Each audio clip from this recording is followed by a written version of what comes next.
Welcome back, you night owls. Tonight we slip into the polished hush of candlelit corridors, into the heavy air of velvet-draped chambers, where a queen once reigned in layers of lace and silence. She is Anne, last of the Stuarts, reluctant ruler of a fracturing realm, and unknowingly the face of a domestic dilemma whispered about but never solved. Her crown glimmers, her eyes flicker with pain. Beneath her hooped skirts and regal gowns hides a secret so mundane, so human, it hardly seems fit for history. But that's where the real stories hide. You're about to journey through courtyards of clipped hedges, echoing throne rooms, and yes, royal bedchambers, where discomforts fester in silence and dignity is constantly negotiated. Tonight's tale isn't one of battles or grand declarations, but of something far closer to the bone, the bathroom secret no one talks about. And spoiler alert, they probably won't survive this. Not reputationally anyway. So before you get comfortable, take a moment to like the video and subscribe, but only if you genuinely enjoy what I do here, and tell me in the comments, where in the world are you, and what time is it as you listen? Now, dim the lights, maybe turn on a fan for that soft background hum, and let's ease into tonight's journey together. Queen Anne leans against the cool pane of her chamber window, face pallid, lips tight. Outside, rain beads and slides like threads of mercury. The air is thick with rosewater and firewood, but beneath it all, an earthy scent clings faintly. Human, undeniable. The room is silent save for the slow ticking of the long case clock in the corner and the occasional shift of fabric as one of her ever-present ladies-in-waiting adjusts her shawl. The Queen does not speak of her discomfort. She never has. It's 1702. Anne has just become queen, but already she's ruled her body like a battlefield. She suffers from gout, from painfully swollen legs, from a body that resists the grandeur forced upon it. Walking is agony, climbing stairs is nearly impossible, yet she must appear regal, unbroken. And then there's the unmentionable, her digestive system, which has never been particularly regal either. Palace doctors prescribe leeches, laxatives and ale, sometimes all at once. They peer over her swollen feet with solemnity, suggest purgatives for her sluggish gut, and make notes with quills that scratch like whispers. But not one speaks aloud the thing everyone knows. Queen Anne struggles to relieve herself, regularly and discreetly. Anne's day begins not with a shower or trip to a modern toilet. Those don't exist. Instead, her morning ritual is a carefully choreographed performance of being dressed, powdered, and emptied. A chamber pot rests just out of view behind a folding screen, nestled in an ornate wooden chair known as a close stool. It's cushioned and velvet-covered, looking every bit like a throne, except for the round hole at the centre and the faint tang of its use. Her ladies-in-waiting handle the stool with grace, trained not to wrinkle noses or exchange glances. One holds a scented sachet, another hums softly to cover sounds, a third stands ready with fresh linens. Their synchronization would impress any ballet troupe, and still, Anne is mortified. Her letters reveal little. She was never one for personal confessions, but scraps from her closest attendants hint at routines bound by discomfort. She'd often refuse meals for fear of what they might trigger. She had, after all, lost 17 pregnancies. Her body was no stranger to betrayal. In the stillness of the royal bedchamber beneath the layers of brocade and etiquette, Queen Anne waits, sometimes hours, sometimes through the night. She fears the pain, the effort, the sound, most of all the pity. Yet this private struggle remains behind embroidered curtains. In public, Anne is stout but stoic, reserved but resolute. She makes speeches, signs declarations, and poses for portraits that erase all signs of weakness. The makeup is thick, the gowns hide swelling, the eyes sometimes tell. And though the courtiers gossip about her girth, her grief, her gout, none dare whisper about the stool. That is sacred, taboo, wrapped in the silence of history. At court, everything is ceremony, and even bodily functions become political. The choice of who gets to assist the Queen at her most vulnerable moments is a matter of status. The role of groom of the stool, once a title for men in earlier monarchies, is now interpreted through a labyrinth of feminine hierarchy. Anne's favoured attendants, like the sharp-tongued Sarah Churchill, wield incredible influence in part because they hold her trust during such intimate rituals. But Sarah, for all her charm and cunning, grows impatient with Anne's fragility. Their relationship sours in slow motion, fueled by miscommunications, jealousy, and an ever-growing pile of unspoken irritations, perhaps quite literally. The 18th century has no plumbing, not in any form we'd recognise. Waste is carried out manually, often several times a day, by footmen whose uniforms hide clothespins tucked onto noses. The stench of royalty is treated with incense, lavender sachets and open windows, weather permitting. Sometimes even that isn't enough. Anne once reportedly had her chamber painted with a specific herbal wash meant to clear air of impure humours. Whether it worked is up for debate. Historians still argue whether such mixtures were medicinal, superstitious, or just royal wishful thinking. Meanwhile, Anne's bathroom secret becomes part of the architecture itself. Designers begin to include discreet alcoves and private rooms off royal bedrooms, rooms that serve no declared purpose but are always well ventilated and oddly distant from kitchens. The term privy chamber begins to carry new weight.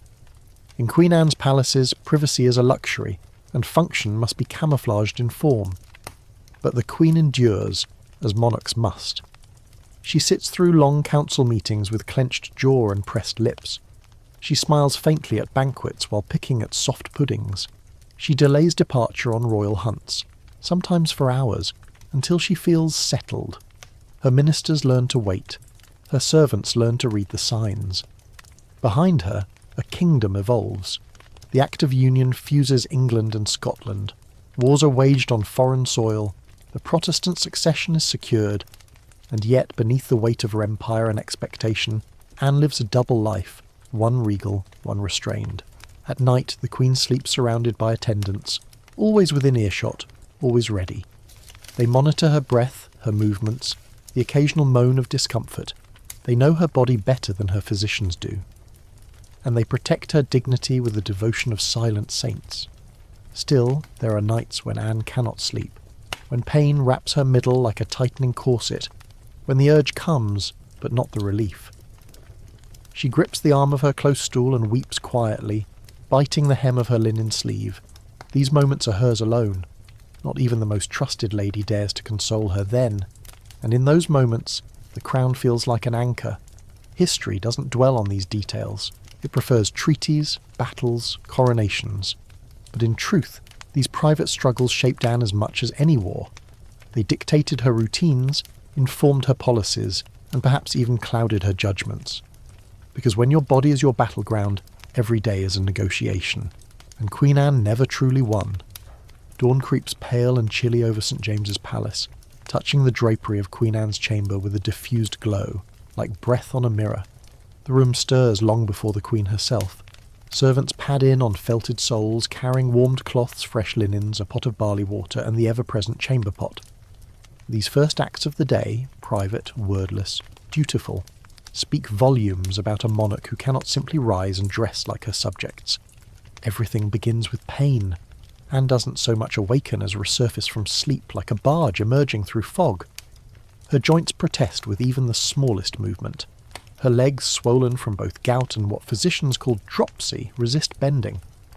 The royal bed is piled with bolsters and pillows, forming a padded landscape designed to make motion slightly less unbearable. And somewhere beneath all that lace and liveried choreography lies an unrelenting truth. Anne can't make it to a bathroom because there isn't one. Not in the modern sense, anyway. The concept of a private flushing toilet within a room, decades, even centuries away for most. While Sir John Harrington's water closet prototype had existed since Elizabethan times, it was more novelty than norm. And for Anne, Queen of England, Scotland and Ireland, whose body betrayed her daily, even that was too far out of reach. The truth is, for most of her adult life, the Queen relieved herself in a chair with a hole in it. This close stool, always discreetly placed near her bed, was a marvel of its own sort. Upholstered in silk or velvet with carved wooden legs and often bearing the royal coat of arms, it looked like an elegant piece of furniture until one sat upon it. Underneath the lid, a ceramic or pewter bowl, ready and waiting. A servant, typically female, highly ranked and sworn to discretion, would remove and clean it afterward. The stool was an unavoidable necessity, especially for Anne, who could barely walk, let alone navigate the chilly stone hallways to some distant garderobe. In earlier centuries, castles had communal latrines built into outer walls, with waste dropping into the moat below. But by Anne's reign, the style had shifted. Nobility began using chamber pots and close stools, portable, convenient, and unfortunate to smell. Anne's ladies-in-waiting carried out the daily rituals with the choreography of long-practiced theatre. They brought scented cloths, sprigs of rosemary, sometimes vinegar-soaked sponges. They knew when to speak and when to simply look away. One notable feature of Anne's court was her insistence on decorum. No matter how private the moment, it was always cloaked in civility. If a sound escaped the curtain screen, it was ignored. If a smell lingered, it was smothered in lavender sachets. Dignity, they believed, could be preserved by silence. Still, nothing quite masked the discomfort. Her ailments were compounded by the expectations of the time. Anne was expected to appear in full regalia daily, corseted, petticoated, powdered and coiffed. The dressing process alone took over an hour. Every movement, every inch of lacing and buckling became a negotiation with her own body. One misstep, one spasm, one sharp burst of pain, and the morning could grind to a halt. And once dressed, going to the toilet was no longer just inconvenient, it was near impossible. The average gown in Anne's wardrobe weighed upwards of 30 pounds. The layers included chemise, stays, padded rolls, underskirt, overskirt, bodice, and the wide panniers that exaggerated the hips into tabletop width. All this for a woman with inflamed joints and fragile health. Add to that the towering powdered wigs of the era, often stiffened with animal fat and dusted with flour, and you begin to understand why relieving oneself required a support team. Yet this physical ordeal was never acknowledged publicly. To the court, Anne was sovereign, divine, untouchable. Her ailments were referred to in euphemism. The Queen is unwell, or Her Majesty is not receiving guests today. Even during audiences, she often sat on a specially constructed chair that resembled a throne but had cushions designed to ease pressure on her swollen legs and abdomen. Behind the scenes, however, her attendants spoke in low tones about more than just gout. There were rumours, sometimes recorded in servant journals, sometimes merely passed along, that Anne suffered from chronic constipation and bloating, and that she sometimes went days without relief. The diets of the time didn't help. Rich meats, little fibre, strong ale, and a reliance on medicinal tonics like laudanum, which only compounded the problem. Physicians of the court frequently prescribed opening waters, mineral-rich laxatives bottled from spa towns like Bath or Epsom. Their effects were prompt. And therein lay the problem.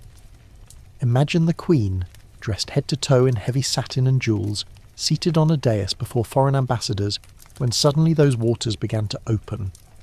There were, reportedly, several close calls. One source, buried in a family diary of a lesser court official, claims a diplomatic meeting had to be cut short, when Anne visibly paled and muttered something indecipherable before abruptly excusing herself. The diplomat, thinking he had offended her, left in shame. Only those closest to the Queen knew she was desperately shuffling behind the arras toward her stool. Historians still argue whether Anne's chronic bathroom issues affected her ruling style. Some suggest her physical misery made her more cautious, less aggressive in debate. Others believe her empathy for the downtrodden may have stemmed from her own vulnerability, an empress at war with her own organs. But perhaps the most intriguing contradiction is how Anne, despite her personal discomfort, reigned during a time of immense transformation. Her rule saw the unification of England and Scotland, the strengthening of parliamentary power, and the rise of two-party politics. She hosted debates, signed acts, and approved military campaigns, all while privately battling what can only be called digestive tyranny. And she was not alone. Throughout her court, others mirrored her plight, albeit with less ceremony. Ladies-in-waiting and noblewomen endured corsets so tight they displaced organs. They sipped vinegar to stay slim, and applied lead-based cosmetics that made skin appear pale, and sometimes caused illness. Servants lived in draughty garrets, and carried human waste down staircases in open bowls. The palace stank, always faintly, always undeniably. To cope, many courtiers adopted elaborate perfume rituals. Some wore pomanders around their necks, metal balls filled with cloves and herbs. Others dabbed scented oils inside their gloves or stitched sachets into their sleeves. Entire rooms were fitted with potpourri jars. One curious record describes a footman instructed to waft a fan soaked in lavender oil during royal meals, not for coolness, but to counter ambient odours. And yet, all this finery and olfactory theatre couldn't change one simple fact. Queen Anne, for all her majesty, was at the mercy of a body that refused to obey. It shaped her schedule. It delayed state decisions. It haunted her nights. Sometimes, after long council sessions, she would retreat to her private quarters, flanked by two maids, and say nothing. They would help her to the stool, shield her with a folding screen, and wait. There were no words needed, no acknowledgement, just the heavy silence of shared knowledge and a bond forged in servitude. It's no wonder that Anne clung to those ladies she trusted most. Her emotional dependence on Sarah Churchill, then later Abigail Masham, wasn't just about politics. It was also about vulnerability. These were the women who saw her not as queen, but as a suffering soul, bare and unguarded. Their betrayal when it came wasn't just political, it was personal. By mid-reign, Anne's mobility had declined to the point that she could barely mount a carriage without assistance. Her body, racked by inflammation and decline, made even short travel perilous, and yet she insisted on maintaining appearances, attending services, hosting events, and receiving dignitaries, even if she had to be carried. It was during one of these outings, according to a footman's account, that a close stool had to be discreetly transported in a separate carriage, lest Her Majesty find herself indisposed mid-visit. All for lack of a toilet. No palace, no matter how grand, could offer her the simple dignity of privacy and relief. That is, not yet. Outside, the carriages clatter through the cobbled lanes of London, horses steaming in the morning chill, while inside Kensington Palace, Queen Anne is being laced into another corset. The room is quiet but for the shuffle of slippers and the faint creak of stays being tightened, always too tightly. Her breath comes shallow as the fabric bites into flesh that is already inflamed. She gives no command to stop. The Queen must look the part even if she cannot breathe. No one discusses it aloud, but the discomfort builds hour by hour. There are no pauses in a monarch's schedule to pop to the loo, and Anne must navigate each moment with clenched teeth and a mind half-focused on the diplomacy of her bowels. This is the reality of the royal powder room, or more accurately the fact that it doesn't exist. Though the term bathroom evokes images of porcelain tile and flush handles, Anne's world is built on something far simpler and far more awkward: chamber pots and etiquette. What we now view as a fundamental human need, private, manageable, even luxurious, was once a logistical hurdle wrapped in velvet and shame, especially for a monarch whose own body refused to cooperate. Anne's chronic ailments, chiefly gout, obesity and dropsy, meant that toileting wasn't simply awkward, it was an ordeal. Walking was agony. Sitting for long periods led to cramping and numbness. Any motion that involved bending, lifting or shifting weight from one leg to another sent pain cascading through her joints like fire through a wick. And yet, there were no proper bathrooms in her palaces, no running water, no sewage systems. Instead, there were night stools and close stools, those ornate wooden chairs with padded lids and concealed bowls. The chamber pot was the unsung monarch of royal hygiene. These pots, often crafted from pewter, ceramic or even silver, were not hidden in lowly corners. Some sat proudly beneath brocade-draped stools, others occupied their own small retiring rooms, adjacent to royal chambers. They were emptied discreetly by footmen, cleaned with vinegar and herbs, and returned before their absence could be noted. And in Queen Anne's case, their presence was constant. At court, her attendants adapted quickly. Everything in Anne's routine was designed around her discomforts. Her presence at long dinners was managed down to the minute. Her gowns had been tailored with flaps that could be lifted without removing the corset, a quiet marvel of 18th century ingenuity. A screen might be placed near her favoured chair, and servants trained in discretion would be stationed within reach, yet just out of sight. Even during public events, accommodations were subtly made. There is evidence to suggest that one of Anne's favoured thrones, the actual chair, not the symbolic seat of power, was modified to allow her to sit comfortably for long periods, and perhaps even conceal a basin beneath. Historians still argue whether this throne within a throne existed, or whether it's the exaggerated memory of later courtiers. But one cannot help but wonder. More certain is the role of her ladies-in-waiting, particularly those trusted few with intimate duties.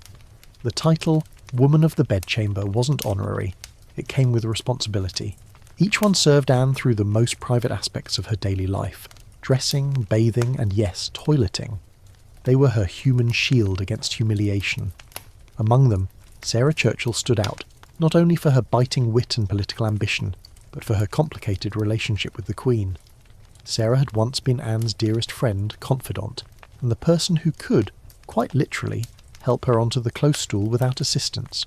But with that intimacy came friction. Sarah grew impatient with Anne's neediness, her hesitations, her delays. She once wrote that the Queen was addicted to indolence, a phrase that likely glossed over the very real pain Anne faced each morning. Anne, for her part, seemed to know the toll she placed on others. Her gratitude often came in the form of favours, positions at court, pensions, even jewels. But gratitude was not always enough to hold love in place. Sarah's eventual replacement, Abigail Masham, rose in part because she did not criticise Anne's slowness, her silences, or the time it took for her to manage even the simplest routines. Silence, it turns out, was a gift. As Anne aged, her reliance on these women grew, her mobility shrank. She was often wheeled from room to room in a chair designed to look regal, but function more like a sedan chair with handles.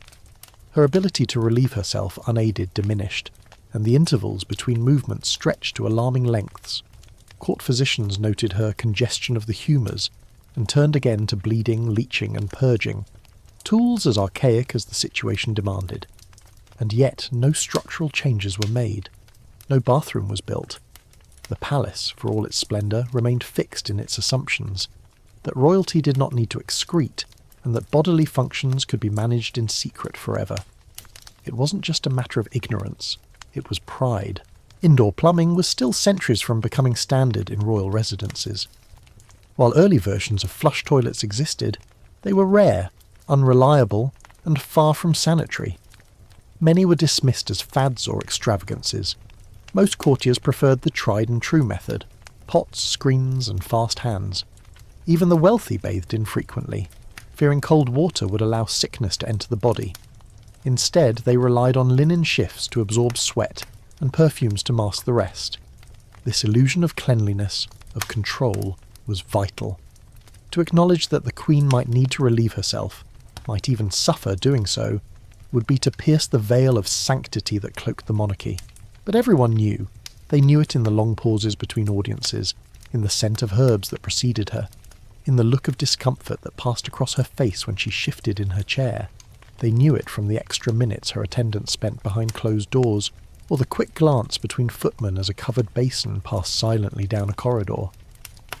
There was one curious document, buried deep in the inventory records of Kensington Palace, that listed a silver warming pot with lid, used only at night.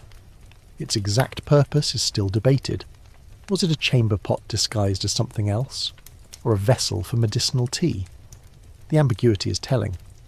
The closer one gets to the truth of Anne's bodily needs, the more oblique the records become. What is certain is that Anne lived in a world of concealment. She was not alone.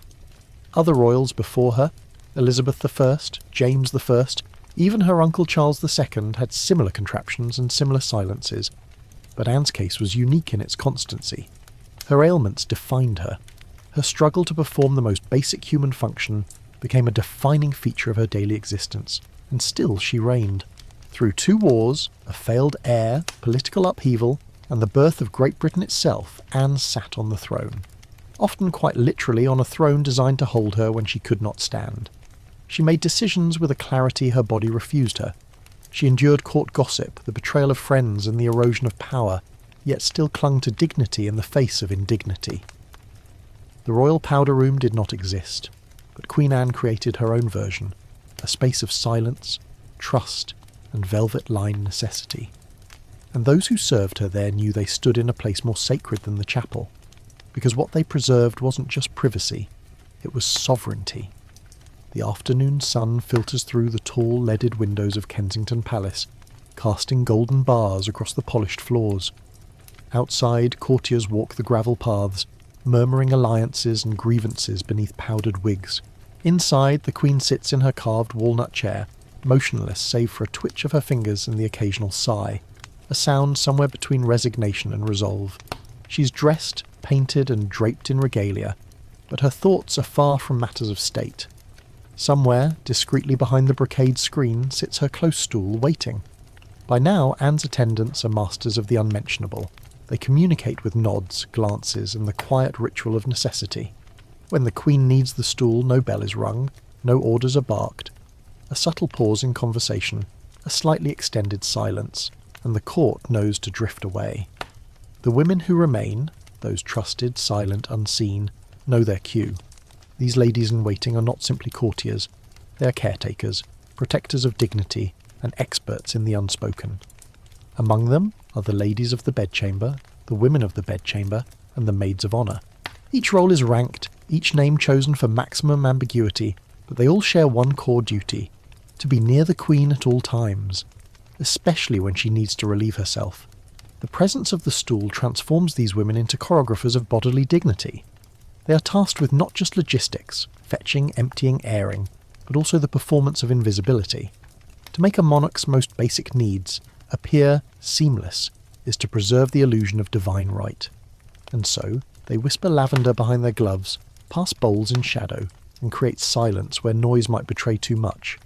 It's no coincidence that many of these women rise rapidly in influence. Abigail Masham, for example, began as a simple bedchamber woman and rose, thanks to Anne's affection and trust, to rival Sarah Churchill, once the Queen's closest confidant. Much has been made of their rivalry, their power games, their dramatic falling out, but beneath the political tension lies a subtler truth. Both women managed Anne's most private spaces, including the space around the stool. There's something quietly revolutionary about how much power flowed through the powder room, so to speak. Historians sometimes gloss over these moments, dismissing them as domestic or feminine, but proximity mattered. The person who stood beside Anne as she struggled to rise, to breathe, to bear the strain of her swollen legs, was also the person who could whisper into her ear, soothe her moods, or redirect her attention. That nearness shaped policy just as surely as a parliamentary vote.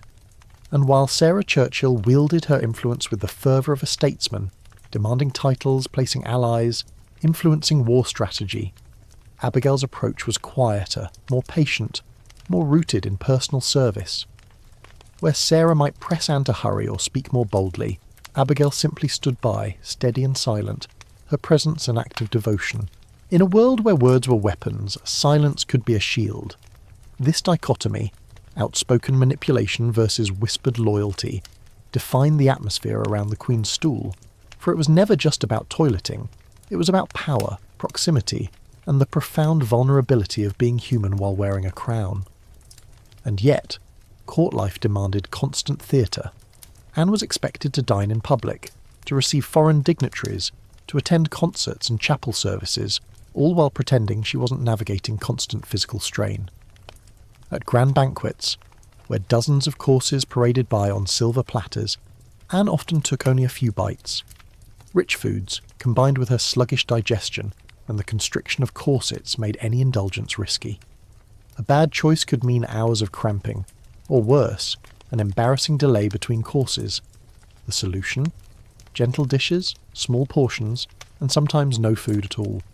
She often favoured soft puddings, poached fruits, or thin broths. One of her kitchen's best-kept secrets was a special stew of barley and herbs, designed not for flavour, but for ease of passage. It was rarely mentioned in cookbooks. This was not a recipe for public use, but it was requested often. And always served warm, in delicate porcelain, with a faint hint of cinnamon to mask the medicinal taste. Even the wines she drank were chosen carefully. While the court toasted with claret or Madeira, Anne's goblet often held thin ale or fortified water, less glamorous perhaps, but gentler on a body constantly at war with itself. On days when her pain was particularly bad, her physician might mix tinctures into her drinks, laudanum, rhubarb root, or senna. The results were unpredictable, but sometimes, blessedly, they worked, and when they did not, her stool was there, always discreetly tucked away, always within reach. The chair itself was a marvel of craftsmanship. Its legs were carved with acanthus leaves. The lid was cushioned with layers of damask. A small drawer beneath held linen cloths, perfumed sachets, and a silver bell in case Anne needed assistance. The basin within was often lined with petals, both to soften sound and to obscure appearance. After use, it would be covered, removed through a side door and carried, still warm, by a footman to the service quarters. Those service quarters, it must be said, were a hive of activity. Dozens of servants managed the unglamorous end of royal life, laundering linen, boiling water, emptying chamber pots, and disposing of what was delicately termed night soil. For all their gold embroidery, the palaces of the era smelled constantly of human occupation. Lavender and pine tar could only do so much. One document from the period mentions that waste was often buried in earth pits dug on the palace grounds and discreetly covered with fresh soil and flowers. Sometimes it was carried off-site in barrels and sold, yes, sold to farmers for use as fertiliser. Nothing went to waste, not even waste itself. It was a system built on quiet efficiency and selective blindness. But even with such systems, embarrassment loomed like a shadow. In moments when Anne's stool was not nearby, she was at the mercy of timing and luck. There is an anecdote recorded without name in a servant's ledger of a day when Anne was being wheeled from one wing of Kensington to another. Her procession moved slowly through a gallery lined with portraits when she suddenly signalled a halt. The screen was not in place, the stool was not there, and Anne, in great distress, had to be carried into a side room. What happened next was not recorded, but the servant notes that 2 maids were dismissed that very evening. Silence, you see, was not just expected, it was enforced. Still, among the staff, whispered knowledge passed freely. A young page might be warned never to make eye contact during certain moments. The new laundress might be advised to boil particular linens twice. Even gardeners knew to avoid certain paths at dusk, when refuse was carried out under cloaks and lanterns. The Queen's discomfort was everyone's secret, and like all great secrets, it bred invention. Some of the earliest known examples of scented toilet paper, made not from paper, but from thin cloth infused with rose oil, were developed in Anne's court. These cleansing cloths were cut by hand and delivered daily in lacquered boxes. One lady-in-waiting claimed to have devised a folding fan with sachet compartments, which she used to wave gently behind Anne during extended stays on the stool. Was it kindness or career strategy? Probably both. This balance between empathy and ambition defined court life. Serving the Queen at her most vulnerable was an honour and a burden. One misstep could end a career. One well-timed curtsy could win a fortune. And so the palace whispered and waited, always watching the Queen for subtle signs. The tilt of her head, the shift of her foot, the tightening of her lips. Because when Anne needed her stool, time stopped. And in those few minutes, the empire held its breath. Outside the palace walls, the streets of London bustle with their own daily choreography. Fishmongers shouting, mud-slicked boots thudding, horses tossing their heads in the stink of refuse and wet hay. But within the velvet silence of Queen Anne's private apartments, another routine unfolds. Wigs, waistlines, and water closets, or the lack thereof. The dressing ritual is the axis on which the Queen's Day spins. It begins not with robes or sceptres, but with foundation garments and a good deal of stoicism. The maids start with linen, a clean chemise laid out like parchment, stiff from starch but fragrant with rose vinegar. Then come the stays, what we'd now call a corset, laced with the careful precision of a cartographer mapping brittle terrain. For Anne, whose body has betrayed her with swelling and pain for most of her adult life, this process is neither swift nor simple.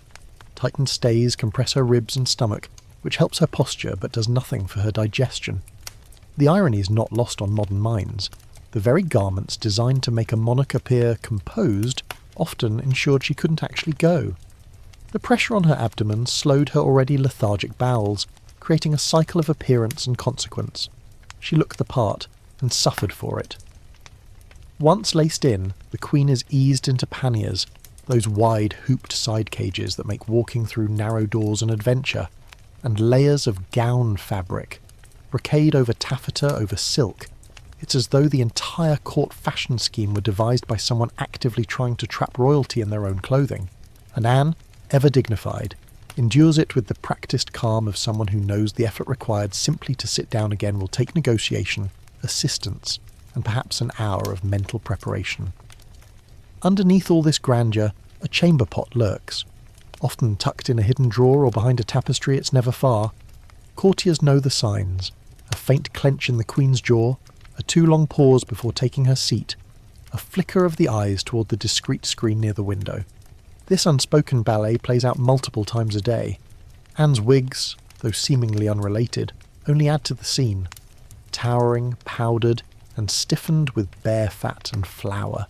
They can weigh up to 5 pounds. Her favourite styles imitate classical statuary.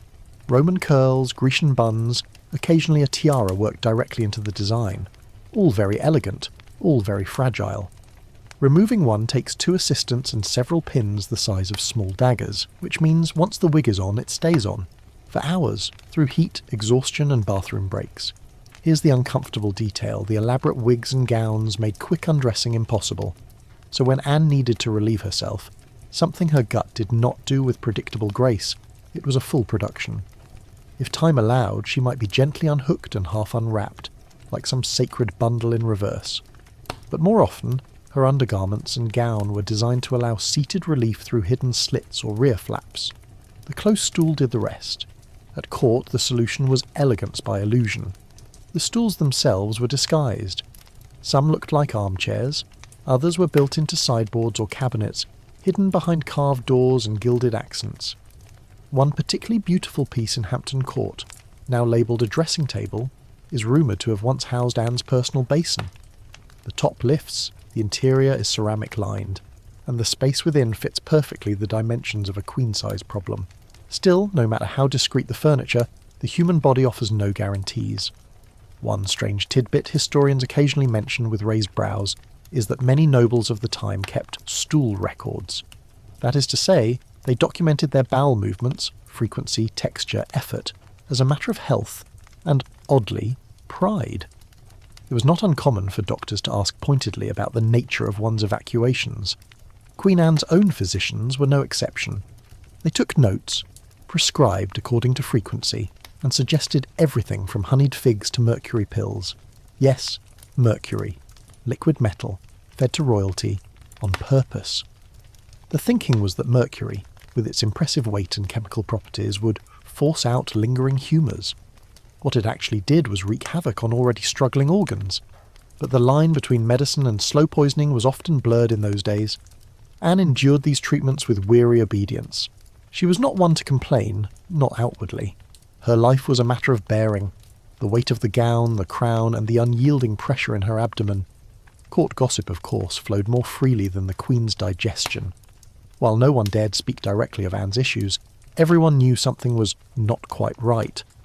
Rumours framed her ailments as divine punishment, karmic echoes of the political sins of her ancestors. Others claimed she had become addicted to purgatives, that her mood swung with her bowels, that she spent entire mornings behind the screen and allowed Parliament to govern itself. Most of it was nonsense, but buried within those whispers was a kernel of truth. Anne's health, and her relationship with her body, shaped how she governed. She favoured peace over protracted conflict. She avoided long public engagements. She clung fiercely to routine and trusted only those who had seen her in moments of extreme vulnerability. Which brings us to her bathroom staff, though of course no one would have used that term. These women had titles like Yeoman of the Stole and Mistress of the Robes, their roles wrapped in layers of courtly euphemism. But among themselves they knew. They were responsible not only for fashion and finery, but for helping a sovereign sit, stand and function. They handled linens, managed wash basins, scented the rooms, and monitored the Queen's subtle cues. One little-known fact is that they often kept small bells, tiny silver handbells engraved with floral patterns. These bells were used not to summon, but to signal. A single ring meant assist. 2 meant clear the room. 3 was rarely used. It meant urgency. Only a few ever heard the 3-ring chime, but when it sounded, no one hesitated. Anne, for her part, rarely spoke during these episodes.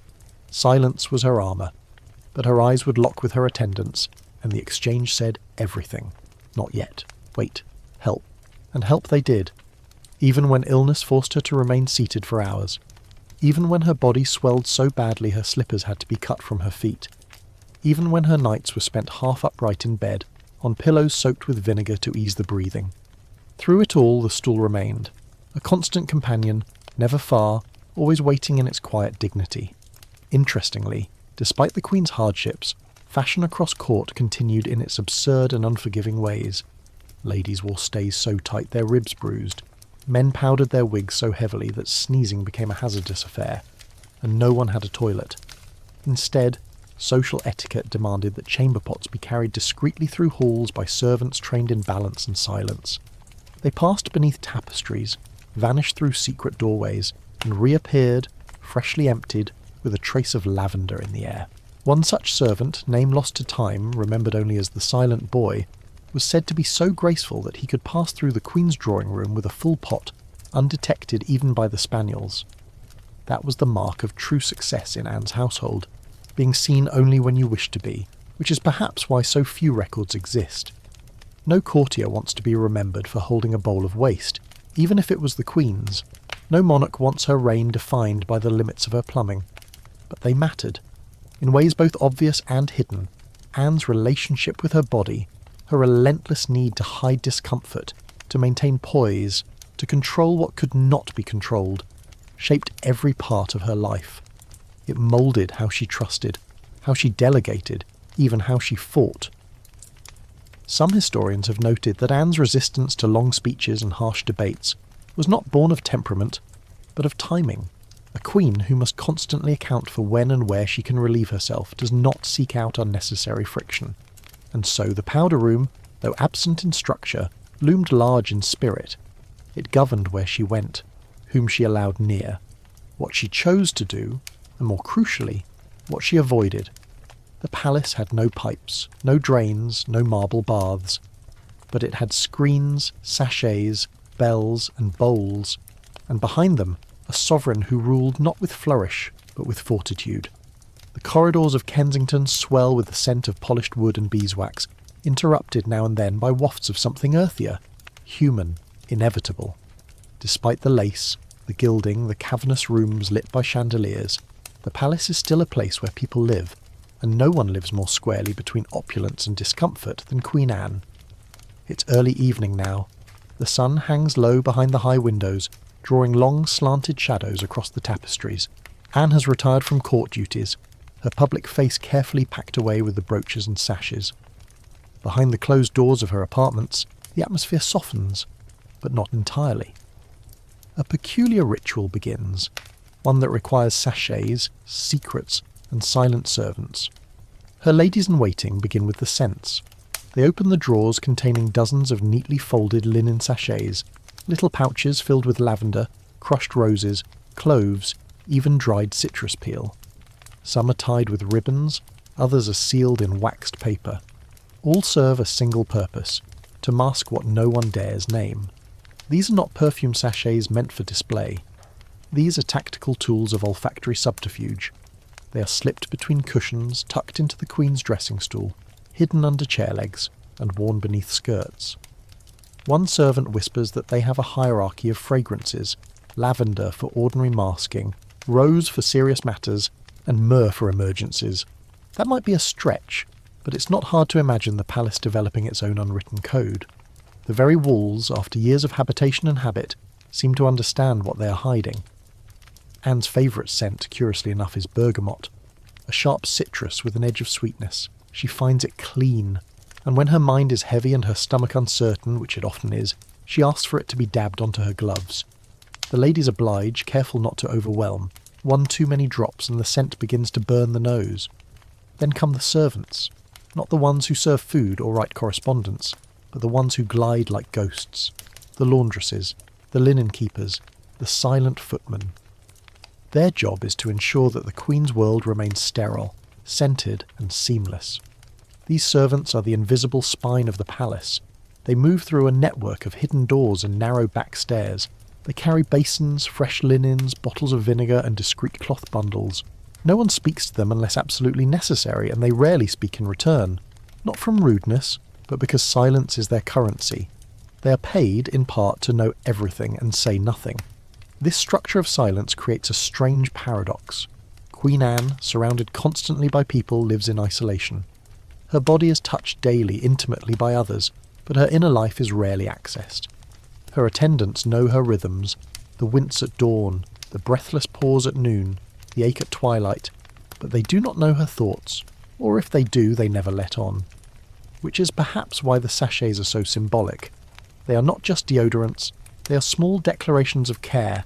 A lady-in-waiting choosing the Queen's scent for the day is, in her way, saying, "I know what you need." She cannot stop the pain or fix the digestion, or smooth the days lost to cramping and swelling. But she can at least make the room smell a little like citrus. There's also something delightfully bizarre about how these sachets coexist with the harsh realities of 18th century hygiene. In a palace without plumbing, where chamber pots are emptied by hand and clothes are rarely washed more than once a month, the obsession with scent becomes almost comical.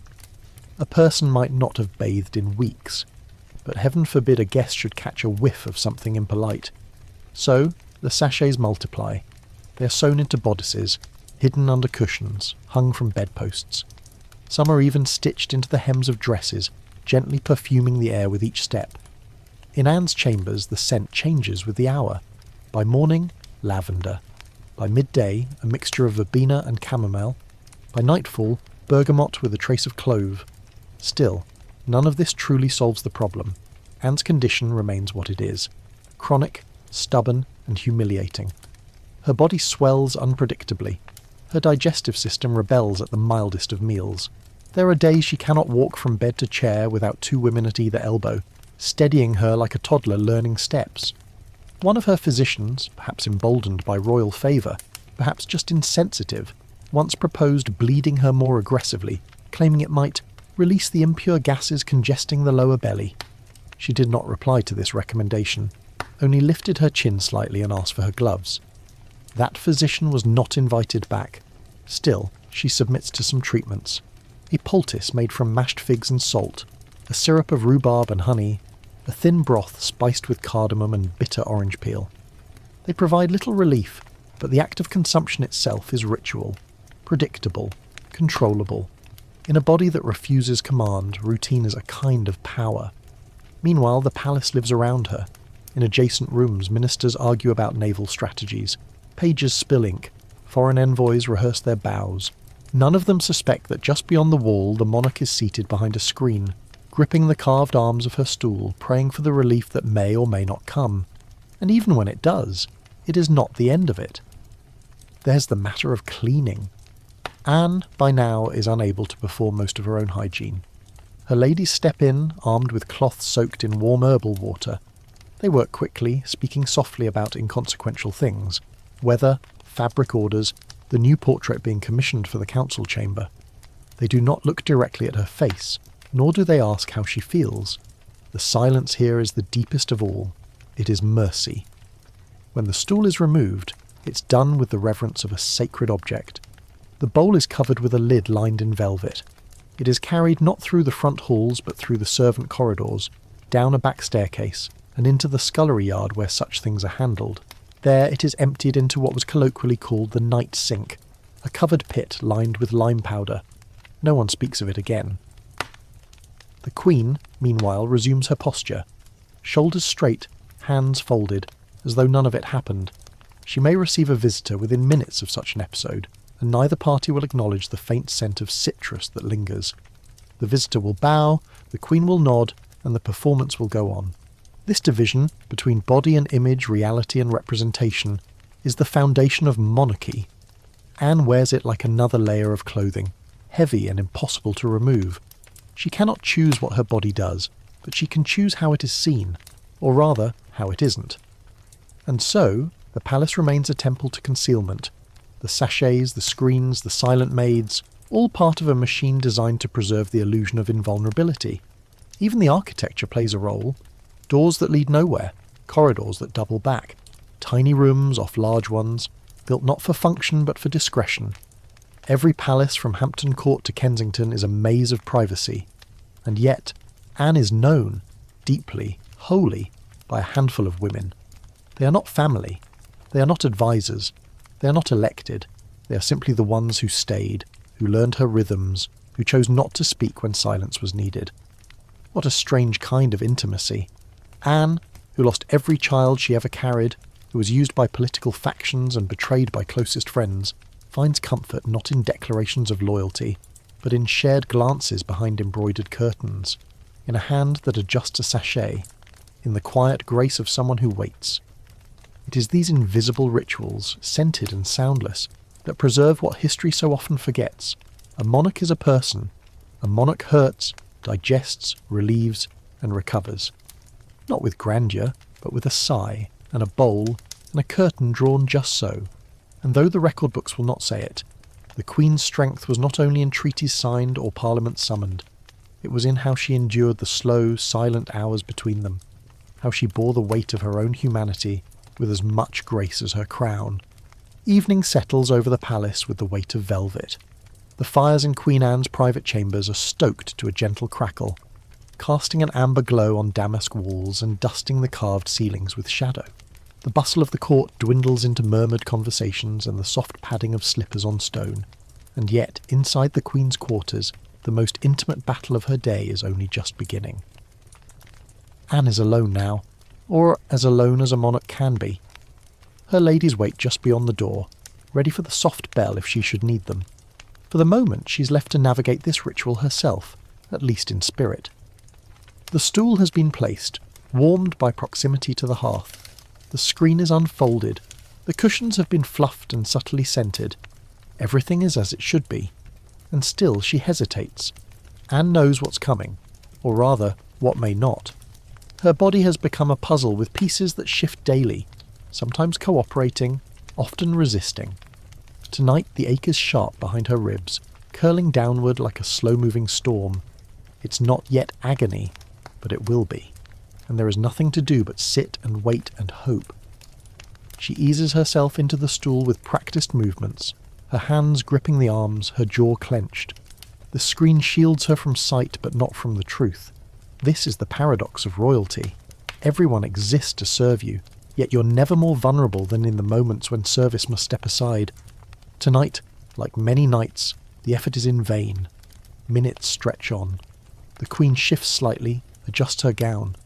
She tries to relax, tries not to think of how her abdomen tightens when she's anxious, how the fear of failure only worsens the odds.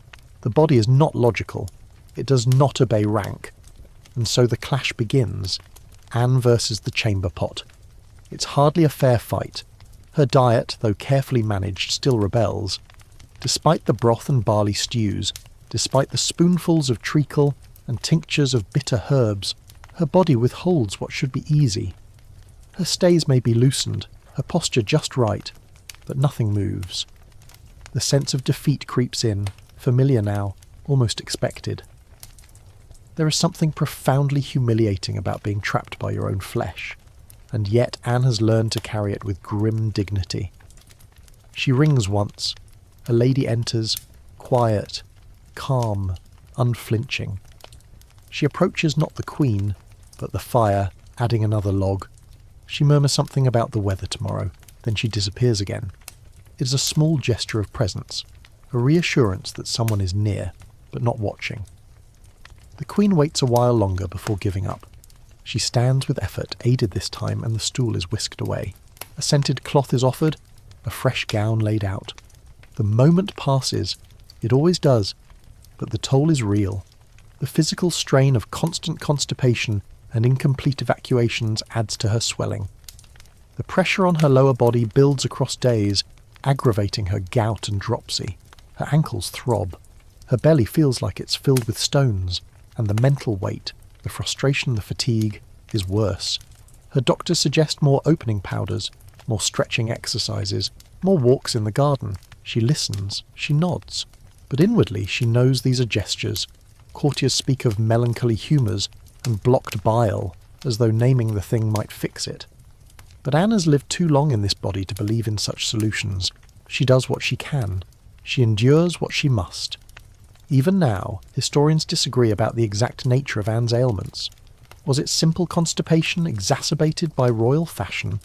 A symptom of lupus, as some now speculate, early-onset diabetes, perhaps some combination, perhaps nothing that fits neatly into diagnosis. What they agree on is this. Her suffering was profound, daily, and endured with very little public acknowledgement. It's easy to forget how much time she spent just waiting for the body to move, waiting for pain to pass, waiting to dress, to undress, to sit, to stand. Even her court learned to adapt to her pauses. Meetings with Anne rarely started on time. They were often rescheduled abruptly. Parliament grew used to days of silence, followed by sudden flurries of decisions. Ministers who knew her well understood that the pacing of the nation's leadership was, quite literally, tied to the pacing of her bowels. Yet for all this, she remained astoundingly composed in public. She rarely displayed anger. She was not known for tantrums or fury. Instead, she wielded silence as a tool. When frustrated, she would say nothing. Just a stillness in her posture, a narrowing of the eyes. Her staff learned to read that quiet and react accordingly. It's tempting to romanticize this, her stoicism, her fortitude, but there's also a tragic loneliness in it. The Queen could not rage at her own insides. She could not cry in front of her council. She could not stand in the middle of a drafty hallway and shout, "I haven't had a movement in 3 days and my stomach is on fire." Number she had to sit, smile faintly, and ask about the ambassador from Prussia. And the worst part, she probably knew this was all her legacy would ignore. She could sign treaties, unify kingdoms, reform succession laws, and still the records would remember her for being fat and sickly. A monarch who shuffled rather than strode. A queen more known for her losses than her victories. The 17 pregnancies that ended in stillbirth, miscarriage, or the early death of infants. The husband she loved who died far too young. The friends who abandoned her when she needed them most. And beneath all of it, the stool. Always the stool. The close stool was more than furniture. It was her shadow throne. Used more often than the one gilded in Westminster, more central to her daily decisions than any council chamber. It was on this stool that she weighed her discomfort against her duties. It was here that she was most unguarded, most human, most utterly alone. Yet no portraits show this. No paintings depict the Queen behind her screen, gripping the arms of her stool, face pale with effort. The artist's brush flattens her to formality, a round-faced figure in a stiff gown, eyes distant, expression unreadable.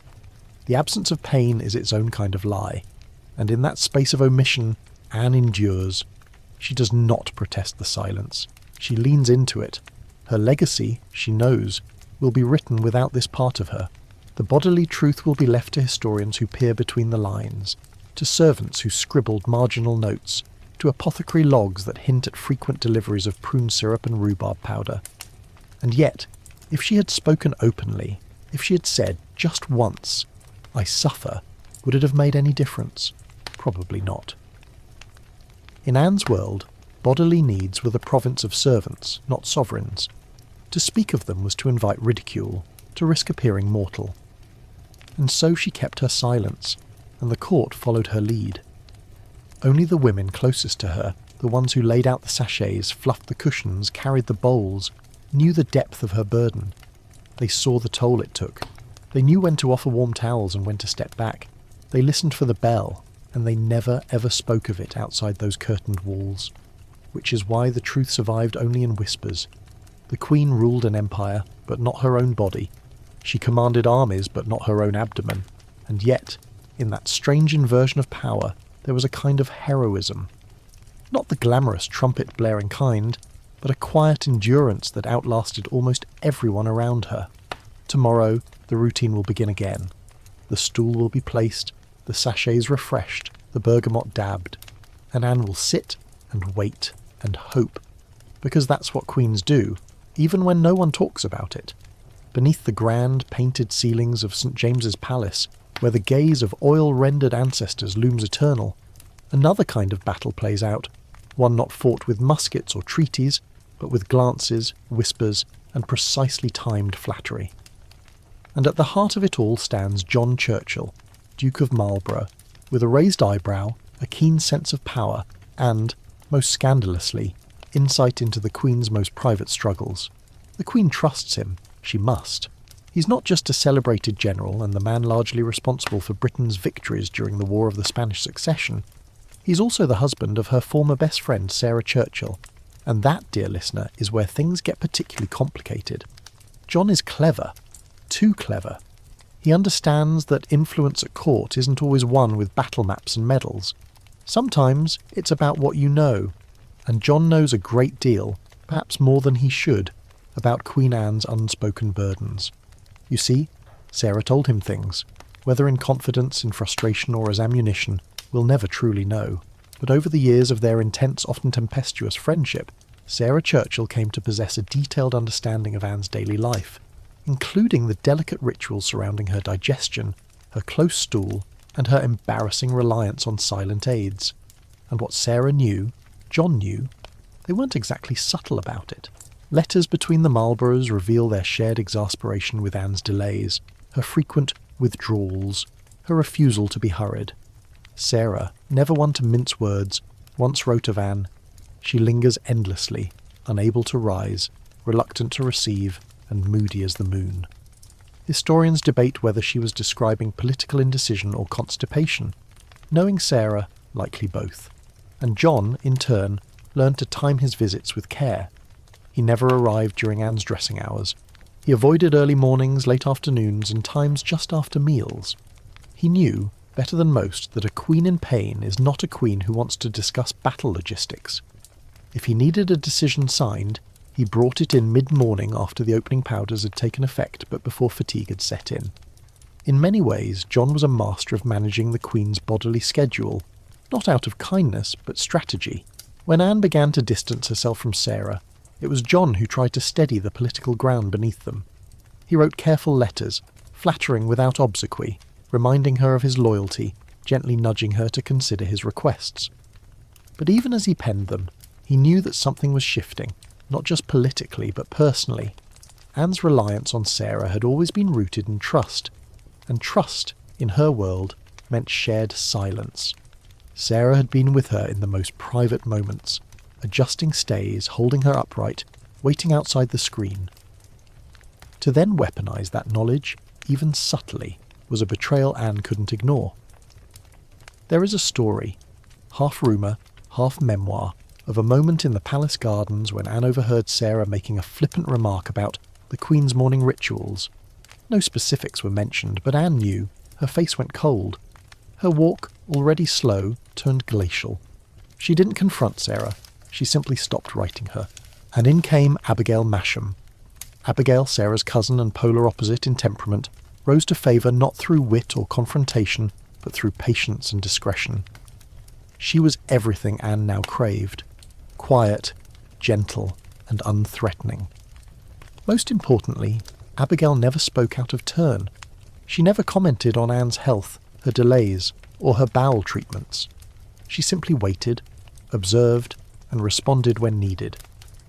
John Churchill, for all his military genius, failed to understand that in this new arrangement, political manoeuvring was less valuable than emotional stillness. He tried to maintain his influence through back channels, hoping his victories on the battlefield would keep him indispensable. But Anne was not swayed, not anymore. She had learned that power, when shared with those who speak too freely, becomes vulnerability. And vulnerability, for a monarch constantly at odds with her own flesh, was no longer tolerable. Still, John remained at court. He continued to meet with Anne, though the warmth dwindled. His wife, meanwhile, burned bridges with alarming speed. Sarah accused Abigail of manipulations, of using the Queen's ailments to position herself for wealth and title. She wrote to others in outrage, "It is not possible that such a woman, so insignificant, so dull, could gain such influence unless she were there at the most inconvenient moments." And there it was, laid bare in ink. Sarah couldn't help herself. Her jealousy, her anger, her frustration all crystallized around the idea that Abigail's access was literal. She was there when Anne was most vulnerable. She saw what no one else did, and in that, Sarah believed, lay her rival's power. Whether Abigail actually used that access for manipulation is unclear. The letters she left behind are sparse and mild, almost suspiciously so. But if she was playing a game, she played it masterfully. She never rushed the Queen, never pushed for decisions, never questioned her silences, and perhaps that's why Anne trusted her.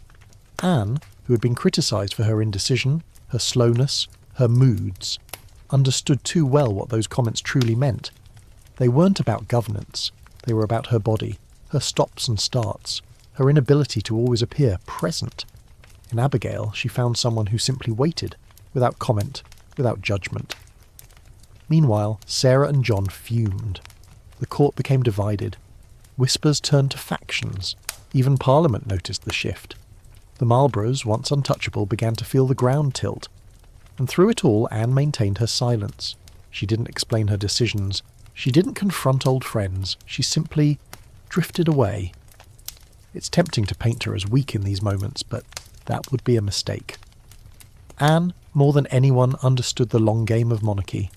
She knew the value of patience, and she knew the damage a well-placed insult could do, especially when it referenced something as personal as her stool. Because yes, that was the line. Court politics could tolerate a great deal. Infidelity, embezzlement, religious conspiracy. But what it could not forgive was a lapse in discretion. To speak of the Queen's bodily habits, however veiled, was a breach of etiquette more offensive than any political betrayal. It reduced the sovereign to the level of the courtiers. It made her human. And Queen Anne, for all her humility, needed to remain above that line. The irony, of course, is that she wasn't. Not really. Her reign, her moods, her decisions, all were deeply shaped by her physical limitations. The stool wasn't just furniture. It was the fulcrum of her routine, the pivot point of her day. Even John Churchill, with all his medals and victories, had to plan his appeals around Anne's proximity to it. And though he may have believed his knowledge of the Queen's private schedule gave him power, what it truly revealed was this. He never understood the cost of that knowledge. He treated it like a chess piece. Anne treated it like a wound. In time, the Marlboroughs were pushed out. Sarah's letters grew sharper, more venomous. John retreated to his estates. The war continued, but without the old intimacy, the old confidence. Anne, though still plagued by illness, stood firmer now.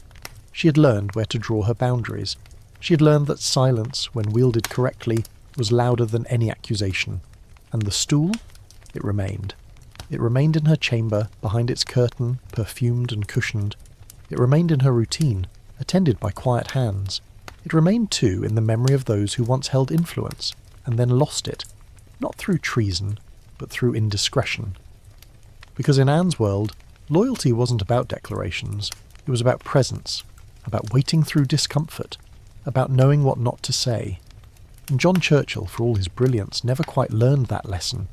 The sun filters gently through hedgerows at Kensington Gardens, dappling paths once traversed by courtiers in rustling silks and clicking heels. Here, amid the clipped yew and whispering grass, Queen Anne once sought respite, though whether that rest was entirely peaceful remains quietly debated. Kensington Palace, set back amid gardens arranged with geometric precision, offered Anne something precious and rare: privacy. Not just any privacy, but the sort that permitted her the rare dignity of solitude.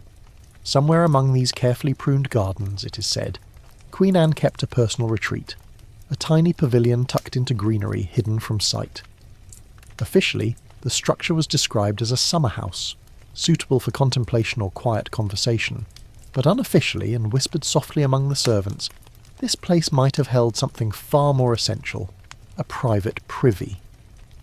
The garden pavilion theory intrigues historians even today.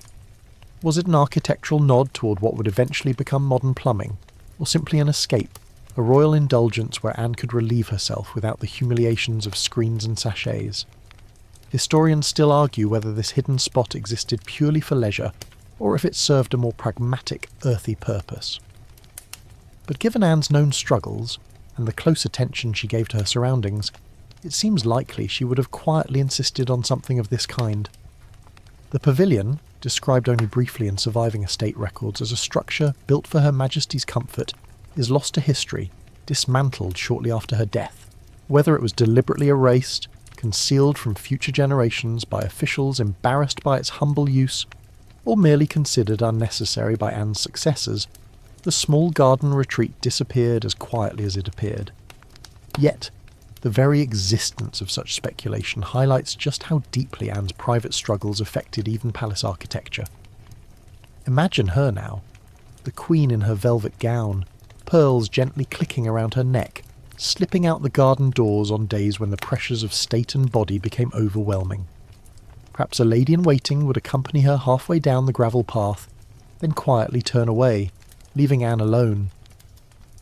This rare moment, with only birdsong and the hush of leaves for company, must have been precious. She could walk slowly, unobserved, her movements dictated not by ceremony but by comfort, Anne's gardens, laid out with mathematical elegance, reflected a careful attempt at control. Straight paths, neatly trimmed hedges, symmetrical beds of tulips and roses. For a woman whose physical life was anything but orderly, this kind of controlled beauty offered relief. Within this ordered landscape, the rumoured privy would have been similarly dignified. A small, elegant building clad in pale stone, perhaps draped in climbing vines. It would blend seamlessly with its surroundings, as subtle and discreet as its intended purpose. The interior, if it truly existed, would have been surprisingly luxurious.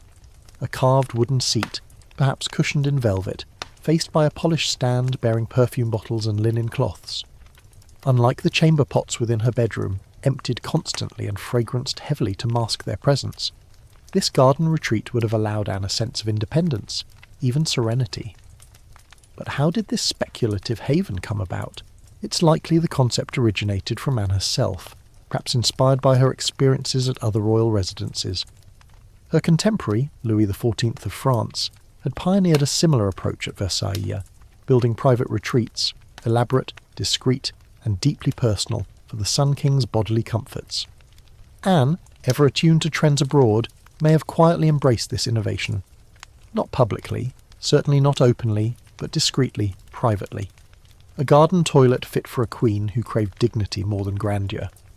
Yet Anne's garden privy was more than a mere convenience. It symbolised her determination to preserve her dignity in a world where so much of it had already been lost. In a society obsessed with appearances, where bodily functions were treated with embarrassment or outright denial, Anne's need for a private sanctuary underscored her uniquely painful struggle. Her battles were not merely internal. Every public appearance came at a cost. Her gowns grew heavier, her steps more laboured, her meetings shorter and more carefully timed. Courtiers noted her increasing withdrawal from prolonged public engagements, attributing it to political frustration or simple exhaustion. Few guessed, or perhaps admitted, that her reclusiveness was partly motivated by necessity, physical, private, and relentless. Even her ministers learned to adapt, requesting audiences at times when the Queen seemed most comfortable, avoiding engagements after meals or prolonged outings. Her garden walks, slow, measured, and deliberate, became known among palace staff as a sign to step back, to offer distance. No one openly discussed it, yet the palace staff quietly understood. When the Queen took her walks, something deeply private was occurring. The small pavilion, if indeed it stood hidden within the gardens, represents Anne's desire to reclaim control of her life. It was a quiet rebellion against her body's betrayals, against the whispered pity of servants, and the carefully veiled judgments of her courtiers. To have a personal space separate from the relentless gaze of palace eyes was itself an act of quiet defiance. This secret place, nestled amid clipped hedges and shaded by tall ancient trees, likely saw Anne at her most vulnerable, yet also at her most human. Here, away from judgment and expectation, the Queen could confront the mundane yet profound reality of her daily existence. A body at war with itself, and a woman who managed that war with profound resilience. Anne's rumoured privy was also a sign of broader changes coming. Her reign, marked by quiet innovation as much as political upheaval, foreshadowed shifts toward personal comfort in architecture. Within a generation, indoor plumbing and dedicated bathing rooms began appearing in the homes of the wealthy, moving away from the hidden chamber pots and communal latrines. Anne herself would never enjoy these advancements, but her quiet insistence on private dignity paved the way. Still, the garden privy was not without risks. There were whispers, inevitably. Servants talked quietly of the Queen's long walks, of the small building tucked discreetly out of sight. Rumours emerged that it housed something scandalous, perhaps illicit letters, or hidden relics of failed pregnancies. Historians still debate these possibilities, though the simpler explanation, a hidden bathroom, fits Anne's known needs far better. And after Anne's death, it vanished completely. Dismantled or converted, the pavilion disappeared as quietly as it had appeared. Perhaps the palace staff, aware of its intimate purpose, saw it as inappropriate to preserve, or perhaps it simply fell out of use, no longer necessary after Anne's passing. Yet even the ghost of its existence speaks volumes. Anne's reign, often overshadowed by her physical ailments, was quietly revolutionary. She grappled openly, though silently, with bodily challenges that earlier monarchs preferred to ignore entirely. The fact that she might have sought to address them in such a private yet pragmatic way hints at a profound self-awareness, a dignity that deserves recognition. Anne's gardens, now visited by tourists and picnickers, retain nothing visible of this hidden history. The grass grows smooth, the hedges clipped to perfection. No sign points to where the pavilion once stood, yet perhaps, as visitors wander through Kensington Gardens, they sense something of the quiet battles fought here. Battles without swords or treaties, but deeply human nonetheless. The garden privy, whether real or imagined, reminds us that Anne's legacy includes more than politics and war. It also holds space for human dignity in moments when dignity feels most elusive, and though history may never conclusively prove its existence, the mere possibility reflects a deeper truth. Queen Anne's reign was defined not only by what was publicly displayed, but also by what was privately endured. And that endurance, quiet and courageous, deserves its own kind of monument, even if only remembered in whispers among hedgerows and shadowed paths. Inside the grand palaces of 18th century England, places of sweeping halls and golden mirrors, one might assume that luxury and comfort extended to every corner, especially the most private. Yet as we've journeyed through Queen Anne's daily struggles, we find that nothing could be further from the truth. For all its silk, marble and grandeur, palace plumbing, such as it existed, was astonishingly primitive. Imagine now the sprawling halls of Kensington or Hampton Court. These iconic palaces, marvels of architecture and symbols of royal power, lacked even the simplest sanitation systems we now take for granted. Queen Anne's reign coincided with a curious period. Modern sensibilities about privacy and cleanliness were dawning, but the practical means to achieve them had not yet caught up. Every palace resident, from the Queen herself to her humblest servant, faced the same harsh reality. No running water, no toilets, no baths in the modern sense. Instead, the elite relied entirely on servants carrying buckets, basins, and chamber pots back and forth through the palace corridors, a never-ending dance of dignity and discretion. The result? Behind those stately facades was a constant hum of quiet chaos. In Anne's personal apartments, a dedicated army of attendants managed this daily choreographed discomfort. Chamber pots, concealed in furniture or hidden discreetly behind embroidered screens, required frequent emptying and cleaning. This was not a task for the faint-hearted. Servants navigated the palace through narrow stairways and back hallways, careful to shield the pots from view, lest a visiting ambassador or noble witness the unsightly truth beneath the crown's polished surface. Waste management was rudimentary, and nowhere near the sophistication of today's plumbing. There was no piping, no flush systems, no drains beneath the polished marble floors. Instead, chamber pots were emptied directly into night sinks, large cesspits discreetly placed around palace grounds. These night sinks, often covered with wood or slate, were lined with quicklime or charcoal to mask the smell. Servants knew their locations intimately, taking meticulous care to avoid spills or disturbances. Yet even with such caution, odours permeated palace walls. Perfumes, pomanders, and sachets could only mask so much. Historians speculate that frequent repainting, fresh upholstery, and regular furniture rearrangements were practical measures as much as aesthetic choices, attempts to conceal lingering smells. Paint mixtures often included fragrant oils and herbal extracts designed specifically to neutralize offensive odors embedded in plaster and stone. But why, despite the obvious discomfort, did plumbing technology lag so far behind other innovations? The answer lies partly in tradition and partly in practicality. Early experiments with flush toilets existed but were few and far between, often dismissed as curiosities rather than genuine improvements. Sir John Harrington, a favourite of Queen Elizabeth I, had invented a rudimentary flushing water closet as early as 1596. Yet his invention, though clever, failed to catch on broadly. It required large amounts of water, a scarce commodity inside palace walls, and complicated infrastructure that simply didn't exist. Moreover, cultural attitudes toward hygiene were slow to evolve. Bathing regularly was uncommon, even considered dangerous, due to prevailing medical beliefs that water opened the body's pores, making one vulnerable to disease. Instead, cleanliness was maintained through frequent changes of linen, generous use of perfume, and occasional sponge baths with scented water. The result? Hygiene remained superficial. Appearance mattered, true sanitation less so. Yet Queen Anne, constrained by her personal health struggles, was uniquely positioned to feel the limitations of these conditions acutely.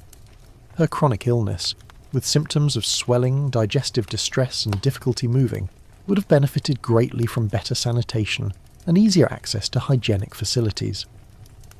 The primitive nature of palace plumbing likely exacerbated her discomfort, creating an environment in which even basic relief became an ordeal. Anne's chambermaids were experts in the discreet management of bodily waste, skilled at navigating this delicate choreography. Their routines were precise: chamber pots emptied at dawn, midday, and nightfall, linens refreshed regularly, scented sachets replaced often. These tasks, performed silently and swiftly, demanded coordination and care. Any misstep, a spill in a hallway, an unpleasant odour detected by a noble visitor, could embarrass the Queen, harming the image of serene dignity she strove so hard to project. This lack of adequate plumbing also shaped court etiquette in surprising ways.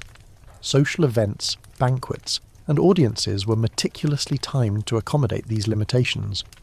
Guests often knew to relieve themselves before arrival, as facilities within the palace were scarce and carefully controlled.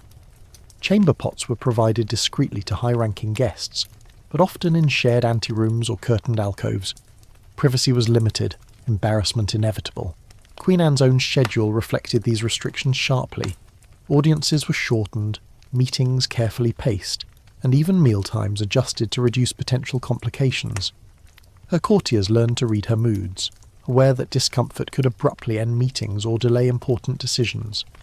This unique intertwining of physical discomfort and political timing made her reign distinctive, though rarely discussed openly. The Queen's physical environment thus affected her governance deeply. Her ministers, aware of her frequent physical limitations, tailored their interactions carefully.